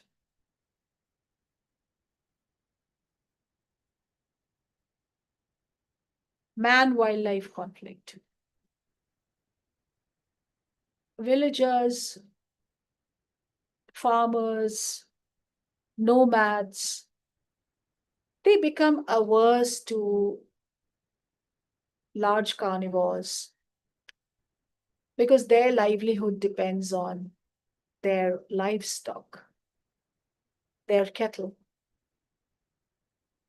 They may be drawing some livelihood from producing milk, selling it in the market. They may be small farmers. They have some cattle, they have some livestock. And these animals are easy prey for large wild carnivores. A wolf will come and take away a chicken that a family has been breeding to slaughter on some festive occasion or some event in the family. So they become averse to the wolf. Now they will kill the wolf, or now they will smoke the dens, or do something to annihilate the natural wolf population. A tiger finds a very easy prey in a newborn calf to a cow belonging to a farmer in the nearby village. The farmer may be having dreams of breeding that calf to add to the milk supply of the family and also to maybe being sold off as a bullock in the market. But a tiger preys upon it, and that's a major economic loss to the family. And the family and the entire village becomes averse to the tiger. Next, they will do poison baiting. They will lace a calf with poison. It may be a sick calf, or it may be a calf that they don't want. Or the benefit is so high that they may bear the cost of losing a calf. And the tiger finds it an easy prey, gorges upon a poison bait, and dies. We have lost a precious and the individual of an endangered species. A species that gives us our stamp. That's a part of our identity. The Royal Bengal tiger is something we are very proud of. Being an Indian means being in love with the Taj Mahal and Kashmir and the peacock and the tiger and the elephant. Now, what I'm saying is, this is my assumption, my presupposition, that if somebody believes in ahimsa paramo dharma, they will find some other way to minimize the wildlife and man-wildlife conflict, instead of smoking a wolf den or killing a tiger or poison baiting a lion. This happens all the time in the Gir sanctuary in Gujarat. It must be very close to you. Some of you must have been to the Gir lion sanctuary, a place where lions are overflowing. They are ending up in cities, on roads, or in mohallas, and they are a threat, especially to the livestock, because they always find it to be a very easy prey, one after another. This gives rise to the man-animal conflict. It intensifies the man-animal conflict. And this is a threat to biodiversity conservation, to wildlife conservation. So my only presupposition is that, with all due respect to those who kill for eating, because they are paying for the farm-produced animals and eating, somebody who believes in ahimsa paramo dharma will never indulge in poaching, will never side with a foreign poacher. You know, a tiger fetches 30 lakh rupees from the international trade market for Chinese medicines. 30 lakh rupees. Which poor villager, which poor farmer, which poor artisan will not want 30 lakh rupees or less? Even for 1 lakh rupees, they will do it. But not if they believe in ahimsa paramo dharma.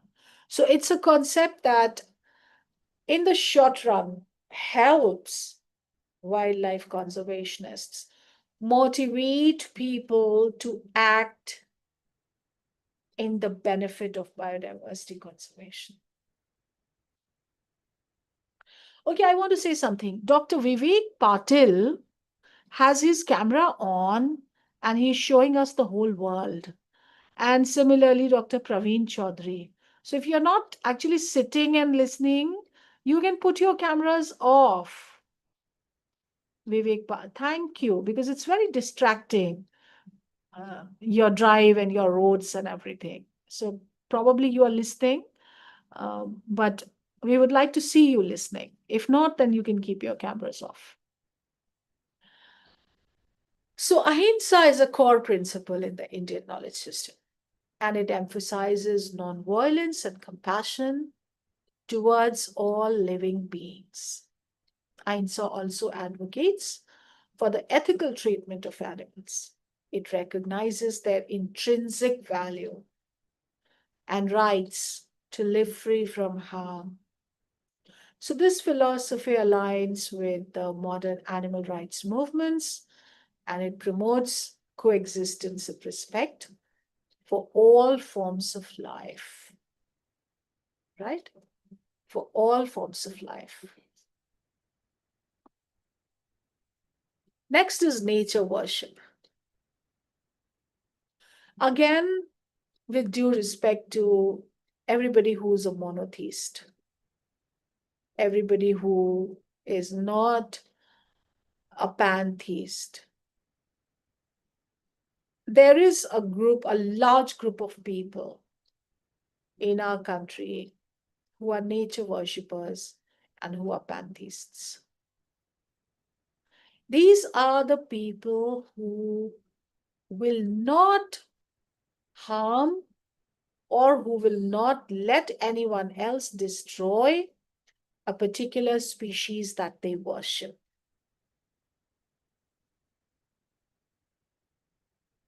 Now, this is another part of another side of the story, that some of these species might even become menace. Just like the monkeys have become a menace in the city of Mathura, just because the people do not let the monkeys be limited, the monkeys be culled and curtailed. So they have become menace in the city. If you see documentaries, there are some good documentaries from BBC and all, where monkeys, because they come there for food and their population is burgeoning, they could be in millions there in Mathura, but still people do not cull them, people do not curtail them, because they see the monkey god in the rhesus macaque. So the rhesus macaque is there around all temples, snatching food away from people, entering houses, picking up their food. They are hanging and swinging on electricity wires. They sometimes get electrocuted. And when they get electrocuted, the people there, they very respectfully burn them and bring out their procession, their hearse. But they don't do anything to curtail them, just because they think that this is an avatar of the Lord Hanuman. It's just one example. As you can see, this example of a woman kneeling and joining hands in front of a tree. It could be the peepal tree. And that's why the scientific name of peepal is Ficus religiosa. Ficus is a large genus. There are 365 species of ficus trees across the world. You know, the bargad, the big banyan, that's also a ficus. It's called Ficus bengalensis. And the world's oldest tree, it's still there in the Botanical Garden in Kolkata. It's a Ficus bengalensis, it's a banyan tree. So to the same group belongs the peepal, which is also a ficus tree. And it's called Ficus religiosa. Why? Because of its religious significance. Because it's part of the religion of the people. Now, people who worship the Ficus religiosa will never cut the Ficus religiosa, even if it is coming in the middle of the road when the road is being expanded.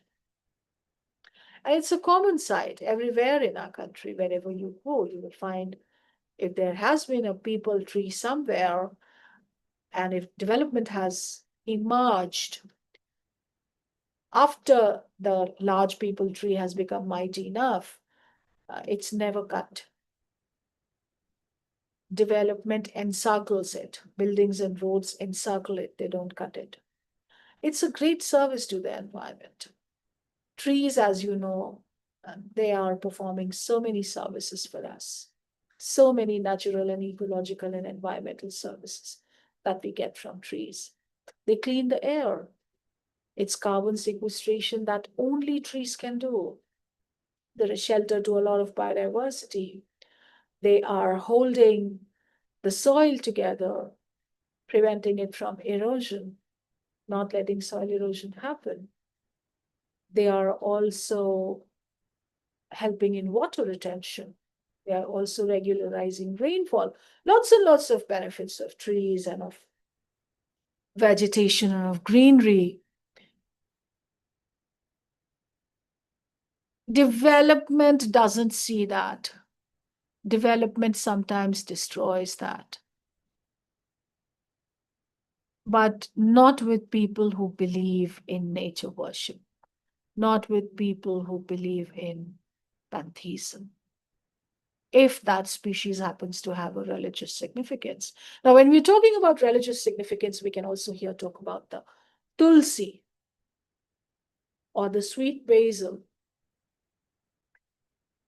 Again, any Indian household that believes in the Indian knowledge systems is not complete without this little space for growing the tulsi. Even if people are living in apartments, brick and mortar, steel and glass monoliths, They have a little flower pot where they keep some tulsi plant, and the woman of the house will start her day with a little puja to the tulsi plant, and she will encircle the tulsi chora, and then she will start her day. Now, what I'm saying here is that when you worship something, when you worship a plant, then you create space for it. We had to make a tiger sanctuary to protect the tiger. We had to make elephant reserves to protect the elephant. We have dolphin country in the Ganges, but we will never ever have to make a protected area or a sanctuary for the tulsi plant, because it will never be endangered. It will never be threatened for its existence, because it has found its place in all households, through people's hearts and heads and minds, because of being worshipped. So nature worship helps ecological conservation, and nature worship and pantheism is the bedrock of the Indian knowledge systems. And similarly, the elephant, and these are just a few examples that I'm showing you here. There are many, many more. There are hundreds and hundreds of more examples. I recently saw a Netflix movie. It was a documentary that was also nominated for the Green Oscars. It was called The Elephant Whispers. So there was an elephant keeper, a man, and there was an elephant keeper, a woman. They just loved the elephants they were keeping, and they were the employees of the forest department. They had tribal roots, and both of them were middle-aged. Their children and their wives and their spouses, all in the bygones. And when they get married, there is no such thing as a peras or the pandit, and they just go to the rocks in the forest where they were keeping the elephants, where they were the rivers where the elephants could play and frolic, and where they used to feed the elephants. All they did was go to the rocks. They were wearing flower garlands. They offered some flowers and some, some offerings. I couldn't make out what exactly. They made some marks on these rocks, and that's it. The wedding was solemnized. The wedding was solemnized. So it's not just the Vedic, Brahminical tradition that is drawn from the scriptures that we're considering a part of the Indian knowledge systems. Every tribal ritual, every indigenous tradition, every part of, I would say every gold coin of indigenous wisdom, of native wisdom that has been developed over a long period of time, is a part of the Indian knowledge systems. It's part of the Indian knowledge systems. So we look forward to the participation of people in the conservation of nature by way of this, by invoking their faith. And faith-based conservation nowadays is becoming the mainstay for conservation. The United Nations Environment Program, UNEP, they have their office in Nairobi in Kenya. They have initiated a Faith for Earth initiative, where all major world religions are bringing up with their teachings that are relevant for environmental conservation. Pope Francis, he passed away recently, but back in probably 2011, he came up with a papal encyclical that was called Laudato Si. And in that, he invoked all the teachings of the Catholic Church for the protection of the environment. In Hinduism, we have something called dharmic ecology. In Islam, we have something called stewardship of nature. And in almost all major world religions, there is some concern for nature. And whatever they are as part of the Indian knowledge systems, they're all helping ensure people's participation for nature conservation. There's some more examples that I'm giving you here. The yagyas and the anushtans. There is inclusion of plants, flowers, and grains in weddings, in namkaran ceremonies, that's naming the newborn, in housewarmings, etc. We have such puja rituals where plants and flowers and grains are included. After every puja and arti, you see camphor vape. It infuses the incense to sanitize the household. And mostly the ladies of the house, they wake up early in the morning, they collect flowers from the garden. And these are the daily offerings to the deities. Then she cooks the meal for the family. And before any member of the family accepts a single morsel of food, she sends out the first roti to the cow. And Tulsi, we've already spoken about. So it's just that when there is religious significance, we make space for that element. And it automatically gets protection. Then we don't need to put in state machinery for protecting. And what are we protecting a species from? We are actually protecting it from humans. Now here is a group of humans who are already motivated to protect them, who are actually kneeling before them, who are actually joining their hands before them, who are actually praying to them, worshiping them. So where's the need for the state to protect? So this comes as a big cost reduction also, the invocation of faith-based environment conservation. Next is the sacred groves. Now this is again one tradition that we find in India, the distribution of sacred groves in India. There are such forests, there are such mountains and hills, and there are such ponds and reservoirs and lakes, water bodies, which are considered sacred. Like the Gangaji, it's a river that is considered sacred. But we are polluting the Ganga badly. However, the difference between a sacred grove and a holy river like the Ganges is that in a sacred grove, we don't burn our dead, we don't cremate our dead.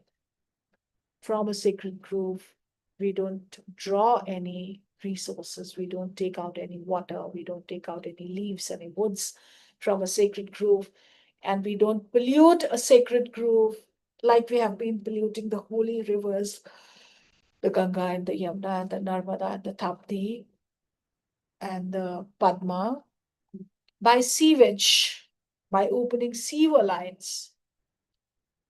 So that's the difference between something we consider holy just for the sake of our rituals and something we consider actually sacred and therefore a sanctum sanctorum, inviolate, no disturbance, no intervention, no interruption. Just let that be. Let that place be. Even taking away a blade of grass from a sacred grove is considered not a crime, a sin. And that's exactly what we want for sanctuaries and for national parks.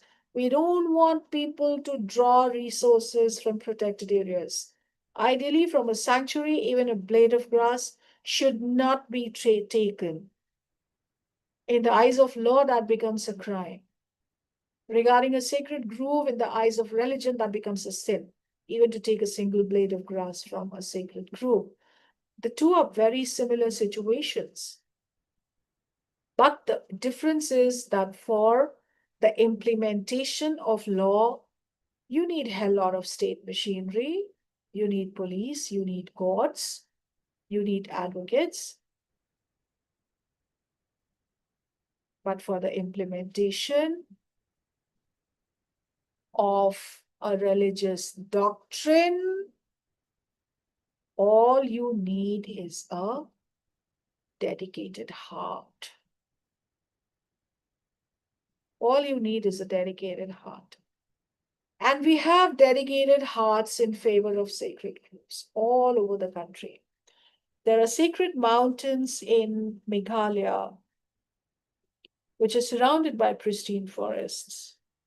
And the tribals, they go there on occasions like, let's say, the solstice, or let's say the equinox night or day, when there's a full moon and when the sun rays are falling straight. They go there at night and they invoke the spirits of their dead.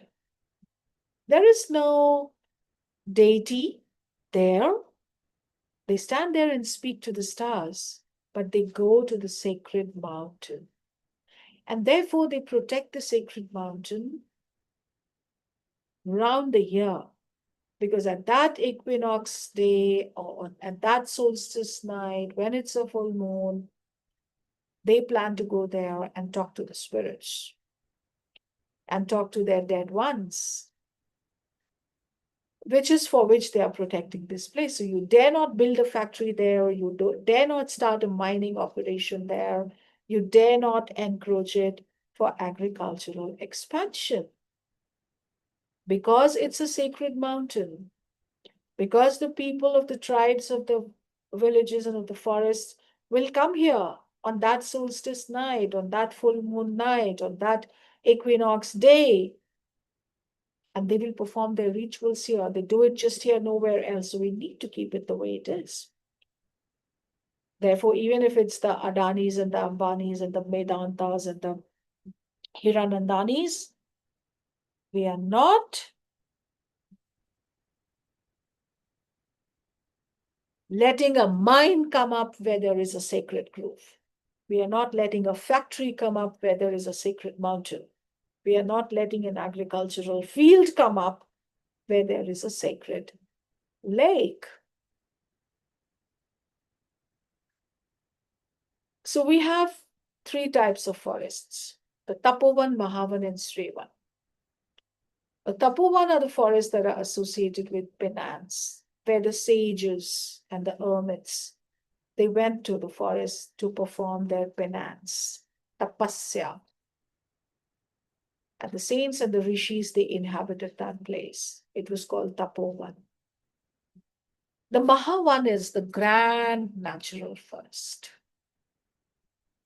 And the Tapovan and the Mahavan are also considered as a sanctuary for Raksha, for the flora and fauna. And therefore, the ordinary human beings are not allowed to enter these forests. They are beautiful. They're just pristine. And the Srivan means the forest of the goddess of prosperity. It consists dense forests and groves, and because it is associated with a certain deity, it is not destroyed. It is not made to succumb to anthropocentric pressures of development and of change. So that's sacred groves. And now we will talk about the importance of trees, because we need trees for ecological balance, for ecosystem services, for environmental protection. We just saw when we talked about tree worship, we talked about the benefits of trees. And this is not a high school class. We know, you all know much better than me what benefits of trees there are. So distribution of sacred groves is beneficial for the environment and forest because we can have trees. We can keep trees. Now let us see what the scriptures say about trees. There is this shloka, and there are many other shlokas. I'm just presenting one. Just like there are. Okay, so there is a Mark Twain quote that comes to my mind. You know Mark Twain. He was a very witty writer of English, and he never held back his punches. It's a beautiful quote he said about India when he first visited India. And this quote is about diversity of people and diversity of places, and also many, many gods.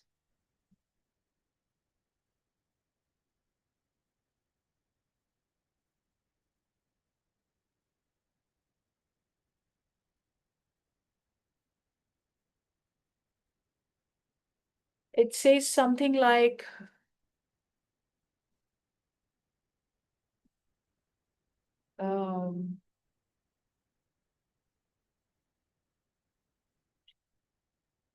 it says something like, India is a country of several lands, 100 people, and 2 million gods. Say something like that.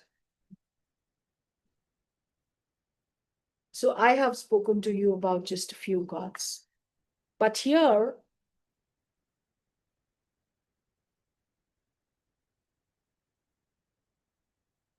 there are hundreds of such shlokas about planting trees.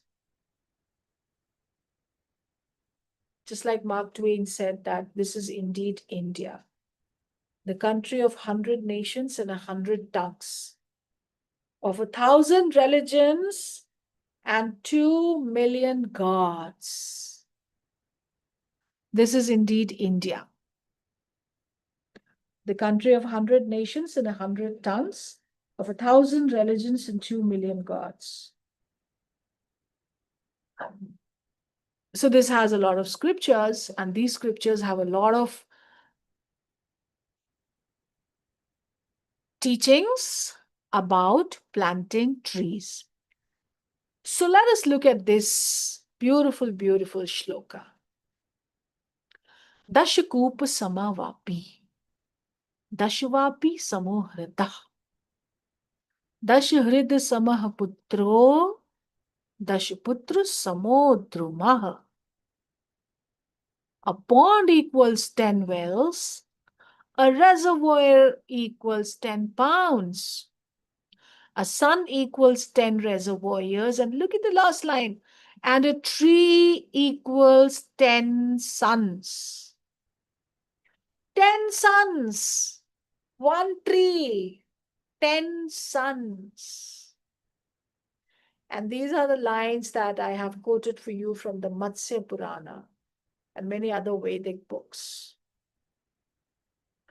Dashakupa samavapi, dashvapi samo hridah, dashhrid samah putro, dashputra samo drumaha.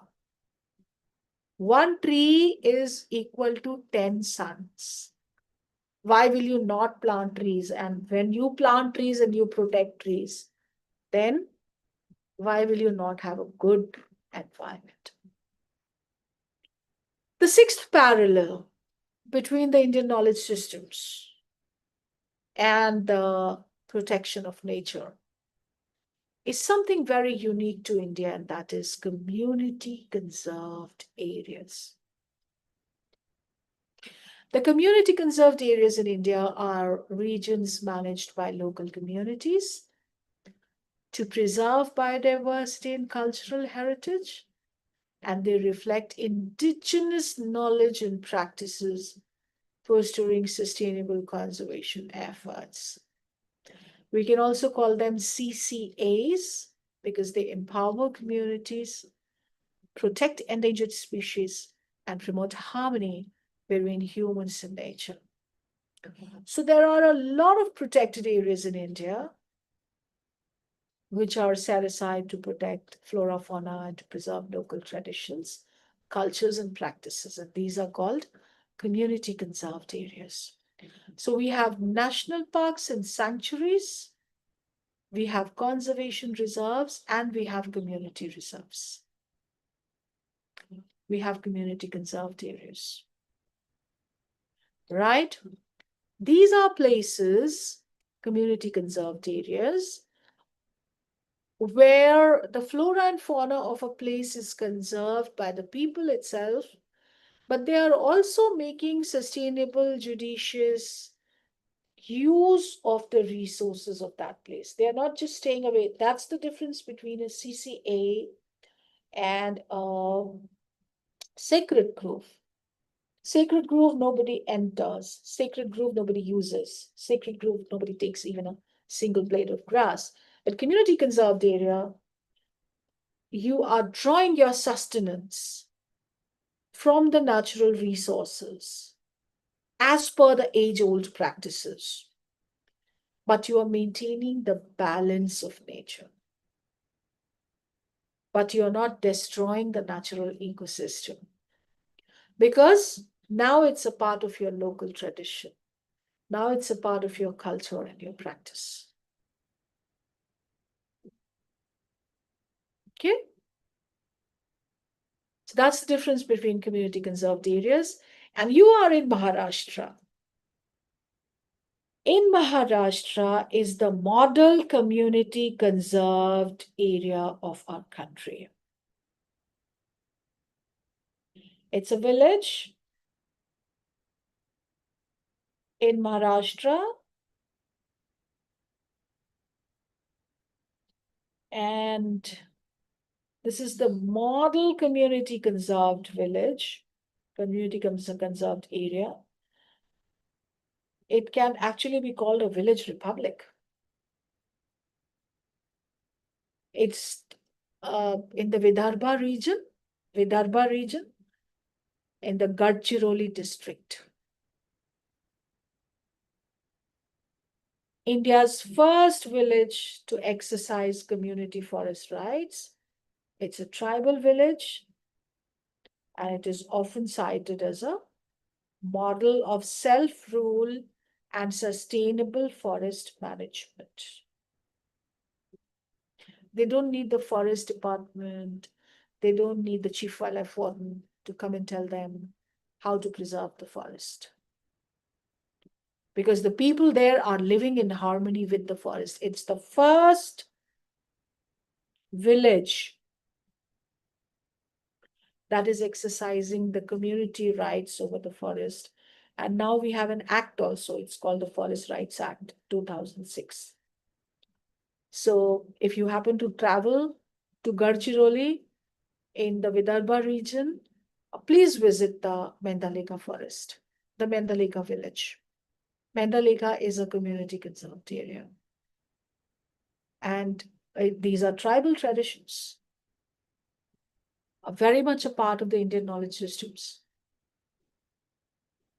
which are helping us protect nature and which are helping us maintain ecological balance.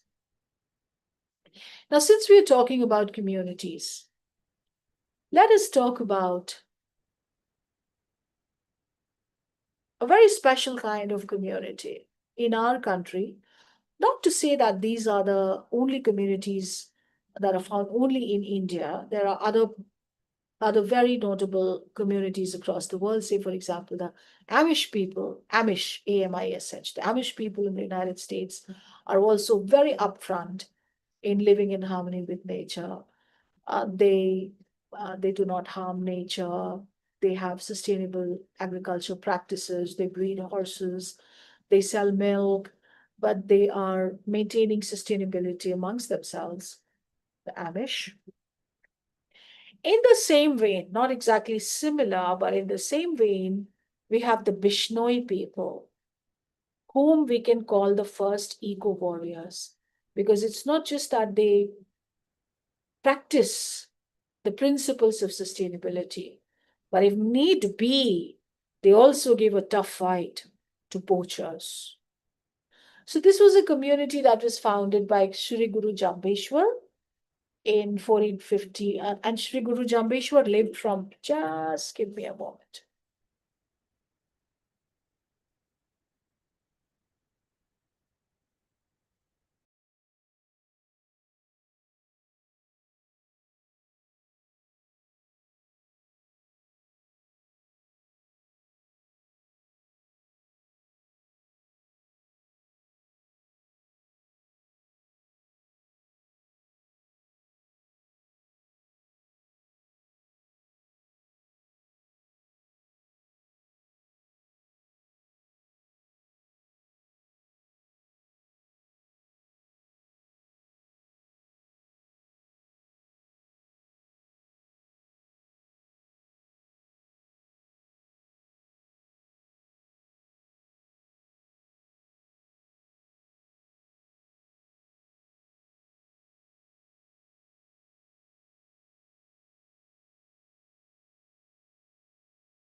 Hello, madam, your mic is muted.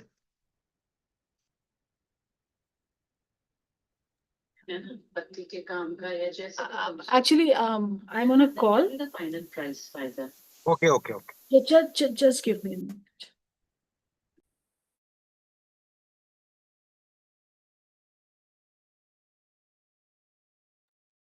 I'm sorry, this was an important call. I had to take it.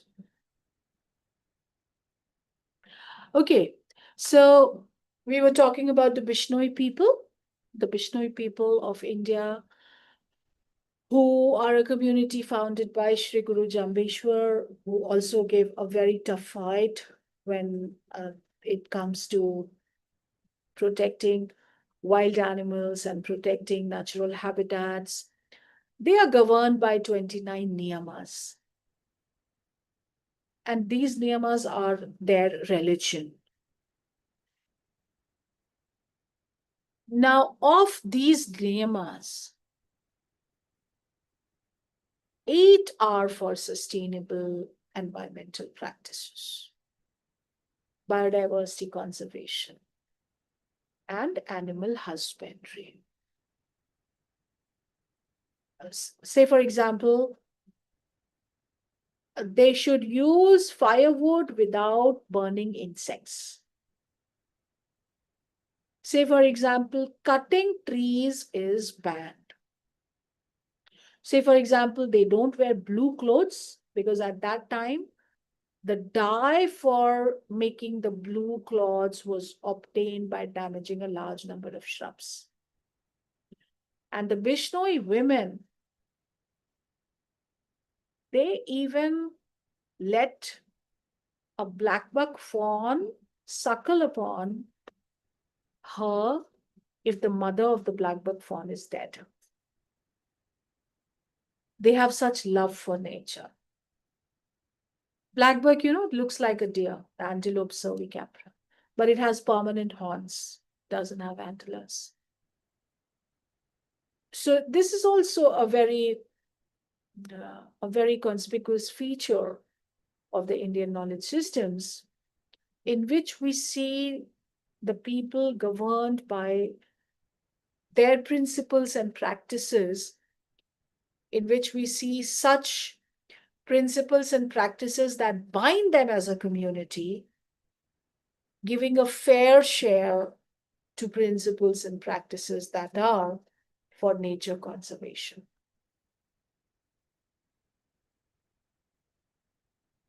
And even today, this is a community that inhabits some regions around Delhi, in Rajasthan, mainly, some parts of Haryana also, And if you remember the case of the famous film actor Salman Khan being jailed for the illegal shooting of black bucks, it is thanks to this Vishnoi community. He went shooting black bucks and he didn't know that this is Vishnoi country. He was in Rajasthan shooting for a movie, when on the sidelines he went out also shooting for black bucks. Now the Bishnois were outraged. They found it outrageous.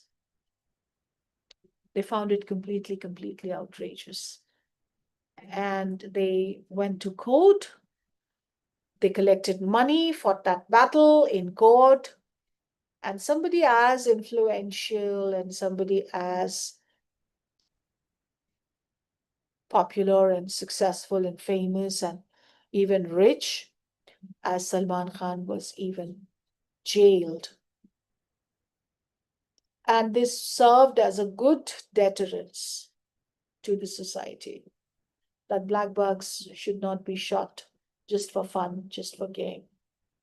Should not be shot. That hunting black bucks is illegal and banned in India, and the law be better implemented, and the citizens be better law abiding. Right? So this is a very proud privilege of the Bishnoi community, a part of the Indian knowledge system, of course. They are not governed by the ancient scriptures. They are governed by the 29 niyamas that Sri Guru Jambeshwar gave them. But that's all for them to keep them bonded and united as a community, and for them to act in the earnest for protecting the environment, the Bishnoi community. And last is, according to me, last, but I think there could be many more. The Sattvic diet regimen and the Mitahara.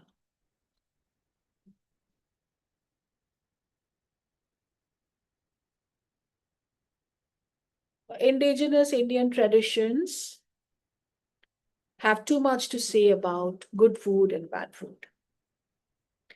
Sattvic ahar and tamasic ahar. And the Ayurveda is actually full of such Ayurvedic medicinal principles where food supplements are used as medicines. There are no chemicals that are produced in factories. The Ayurvedic medicine is from everything that's around us that we actually eat. It could be herbs, it could be herbal medicines, it could be seeds and plants and whatever. And the principles of eating, say for example, eating only pure, essential, natural, vital, clean, conscious, true, honest, wise food choices. Also exemplifying ahimsa. Sattvic food has no non-veg. Also embodying all the principles of sustainable food and sustainable eating. Now, what is sustainable food? Sustainable food is natural, sustainable food is local, sustainable food is seasonal, and sustainable food is moderate, in low portion size. Sustainable food is good for the environment as well as it is good for health. And in turn, it is also good for the society. Now, these days, it is called planetary diet. You know, if you're trying to lose weight, if you go to the gym, and if you have been trying different types of diets, you would have tried the Atkins diet, you would have tried the paleo diet. Sometimes, Atkins is a particular type of diet where people can eat a lot of protein and fat, but what they cannot eat is carbs because they believe that Because of eating carbs, you gain a lot of weight. Also, there is a diet called the paleo diet, or there is a diet called the keto diet. According to the paleo diet, you're supposed to eat everything that the early man ate in the forests. The early man didn't eat pizza. The early man didn't eat pasta. The early man didn't eat mithai. The early man didn't eat bakery. And all of this is not part of sattvic food also. The early man ate fruits and vegetables and some grain and the early man never ate processed food. So there's a lot that we can talk about when we are talking about healthy food, when we are talking about planetary diet, when we are talking about sustainability food choices. Sustainability food will not have refined grains. It will not have refined oils. It will not have broiler chicken for that matter. It will not have polished rice for that matter. It will not have refined flour for that matter. So if you go to a bakery, you can name 100 items, cakes and buns and muffins, and pizzas and croissants and donuts and everything you can name comes from the refined flour. So if you're taking planetary diet, if you're taking paleo diet, if you're eating sattvic food, you're not eating any of the unhealthy bakery items, right? So planetary diet is that diet which is good for the planet, which is sustainable, which is local, seasonal, natural, unprocessed, and which is also good for the health in turn. So people lose weight when they're taking a planetary diet. But any diet also has to be controlled by its portion. Portion size has to be moderate. And if you're eating healthy food, if you're eating loads and loads of it, of course you will be fat, you will be overweight. But if you're eating proteins and some fat, ghee, but in very small amounts, in really small amounts, then of course it goes into keeping you healthy. So sattvic diet is the planetary diet. Sattvic diet, you can draw beautiful parallels between the sattvic diet and the planetary diet. But at the same time, any diet has to be in small portion sizes, and that is called mitahara. Small, eat small, just like, our sages have been teaching us to talk less. We should be eating small amounts and eat in moderation. If you like something, even if it is not sattvic diet, you can have it in a very small amount. But if you're one person who gorges upon big amounts of food, then probably, of course, you will be having health issues. And all unhealthy food is also bad for the planet. It's not good for Earth, for the planet Earth. So these 8 parallels that we drew from the Indian knowledge systems, I think they have been effective.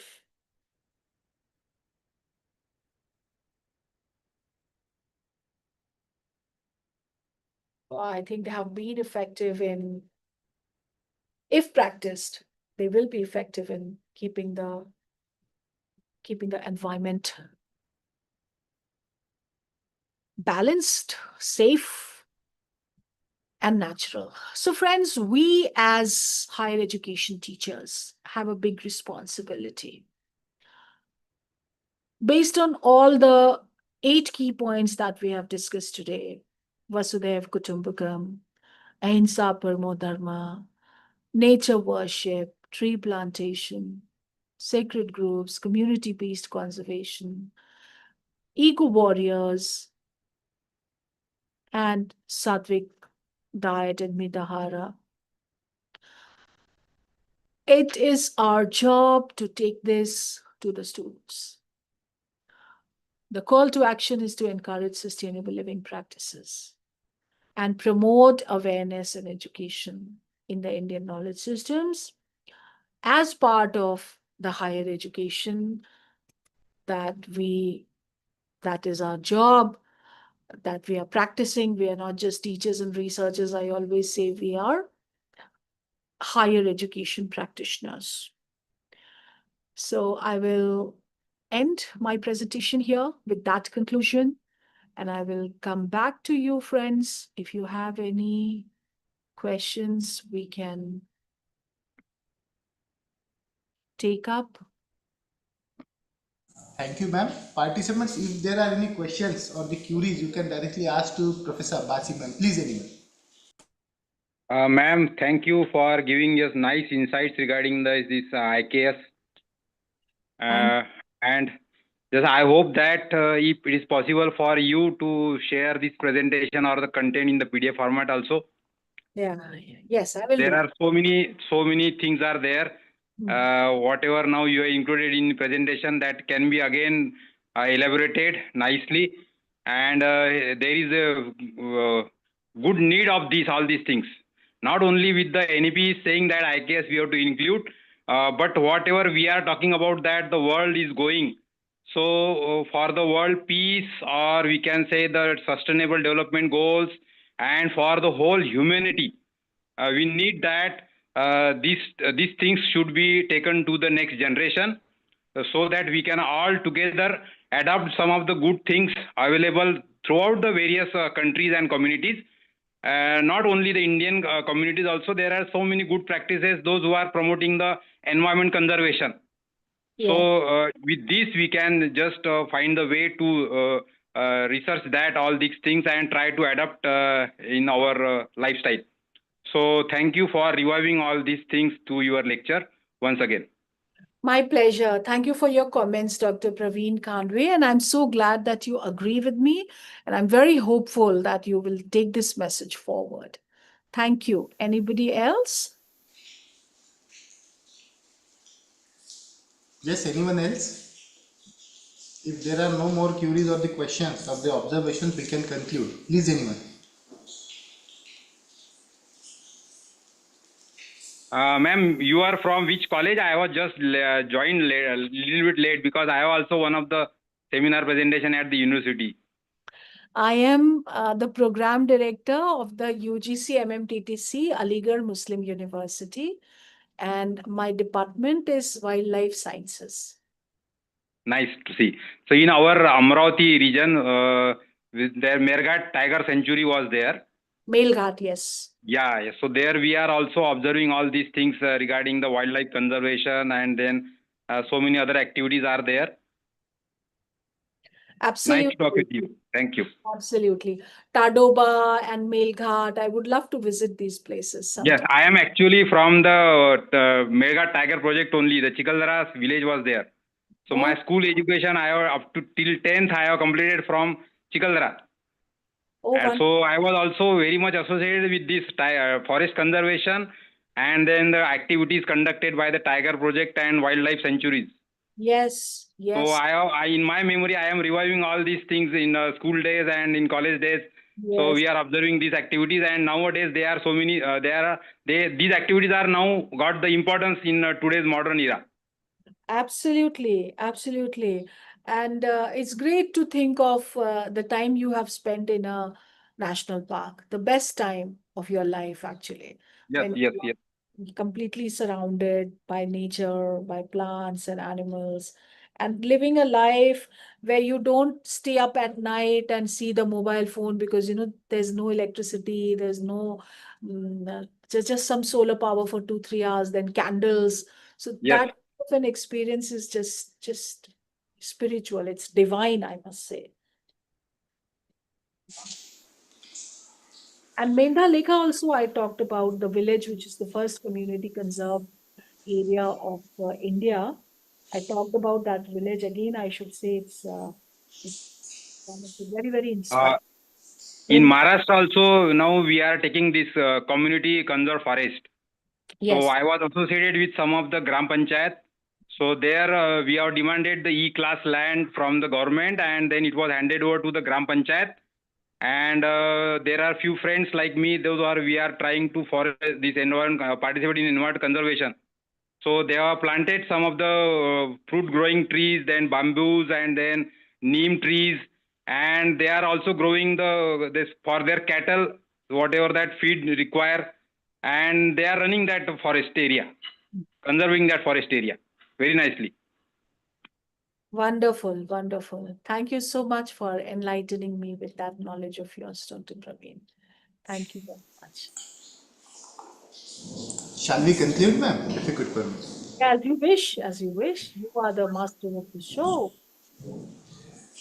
So, on behalf of both the organizers and the all participants, I extend my sincere thanks to Professor Abbasi ma'am for reviving us the ethical practices that is associated with the environment conservation and our ancient knowledge system of the Indian knowledge, that is the Indian knowledge system. We are really thankful to you, ma'am. I once again extend my sincere thanks for your precious time and thought-provoking session here, and with the kind consent of Professor Abbasi ma'am, I would like to declare that this session will be over here. Thank you, ma'am. Thank you so much. And thank you all the participants. We will meet tomorrow. Thank you so much. God bless you, everyone.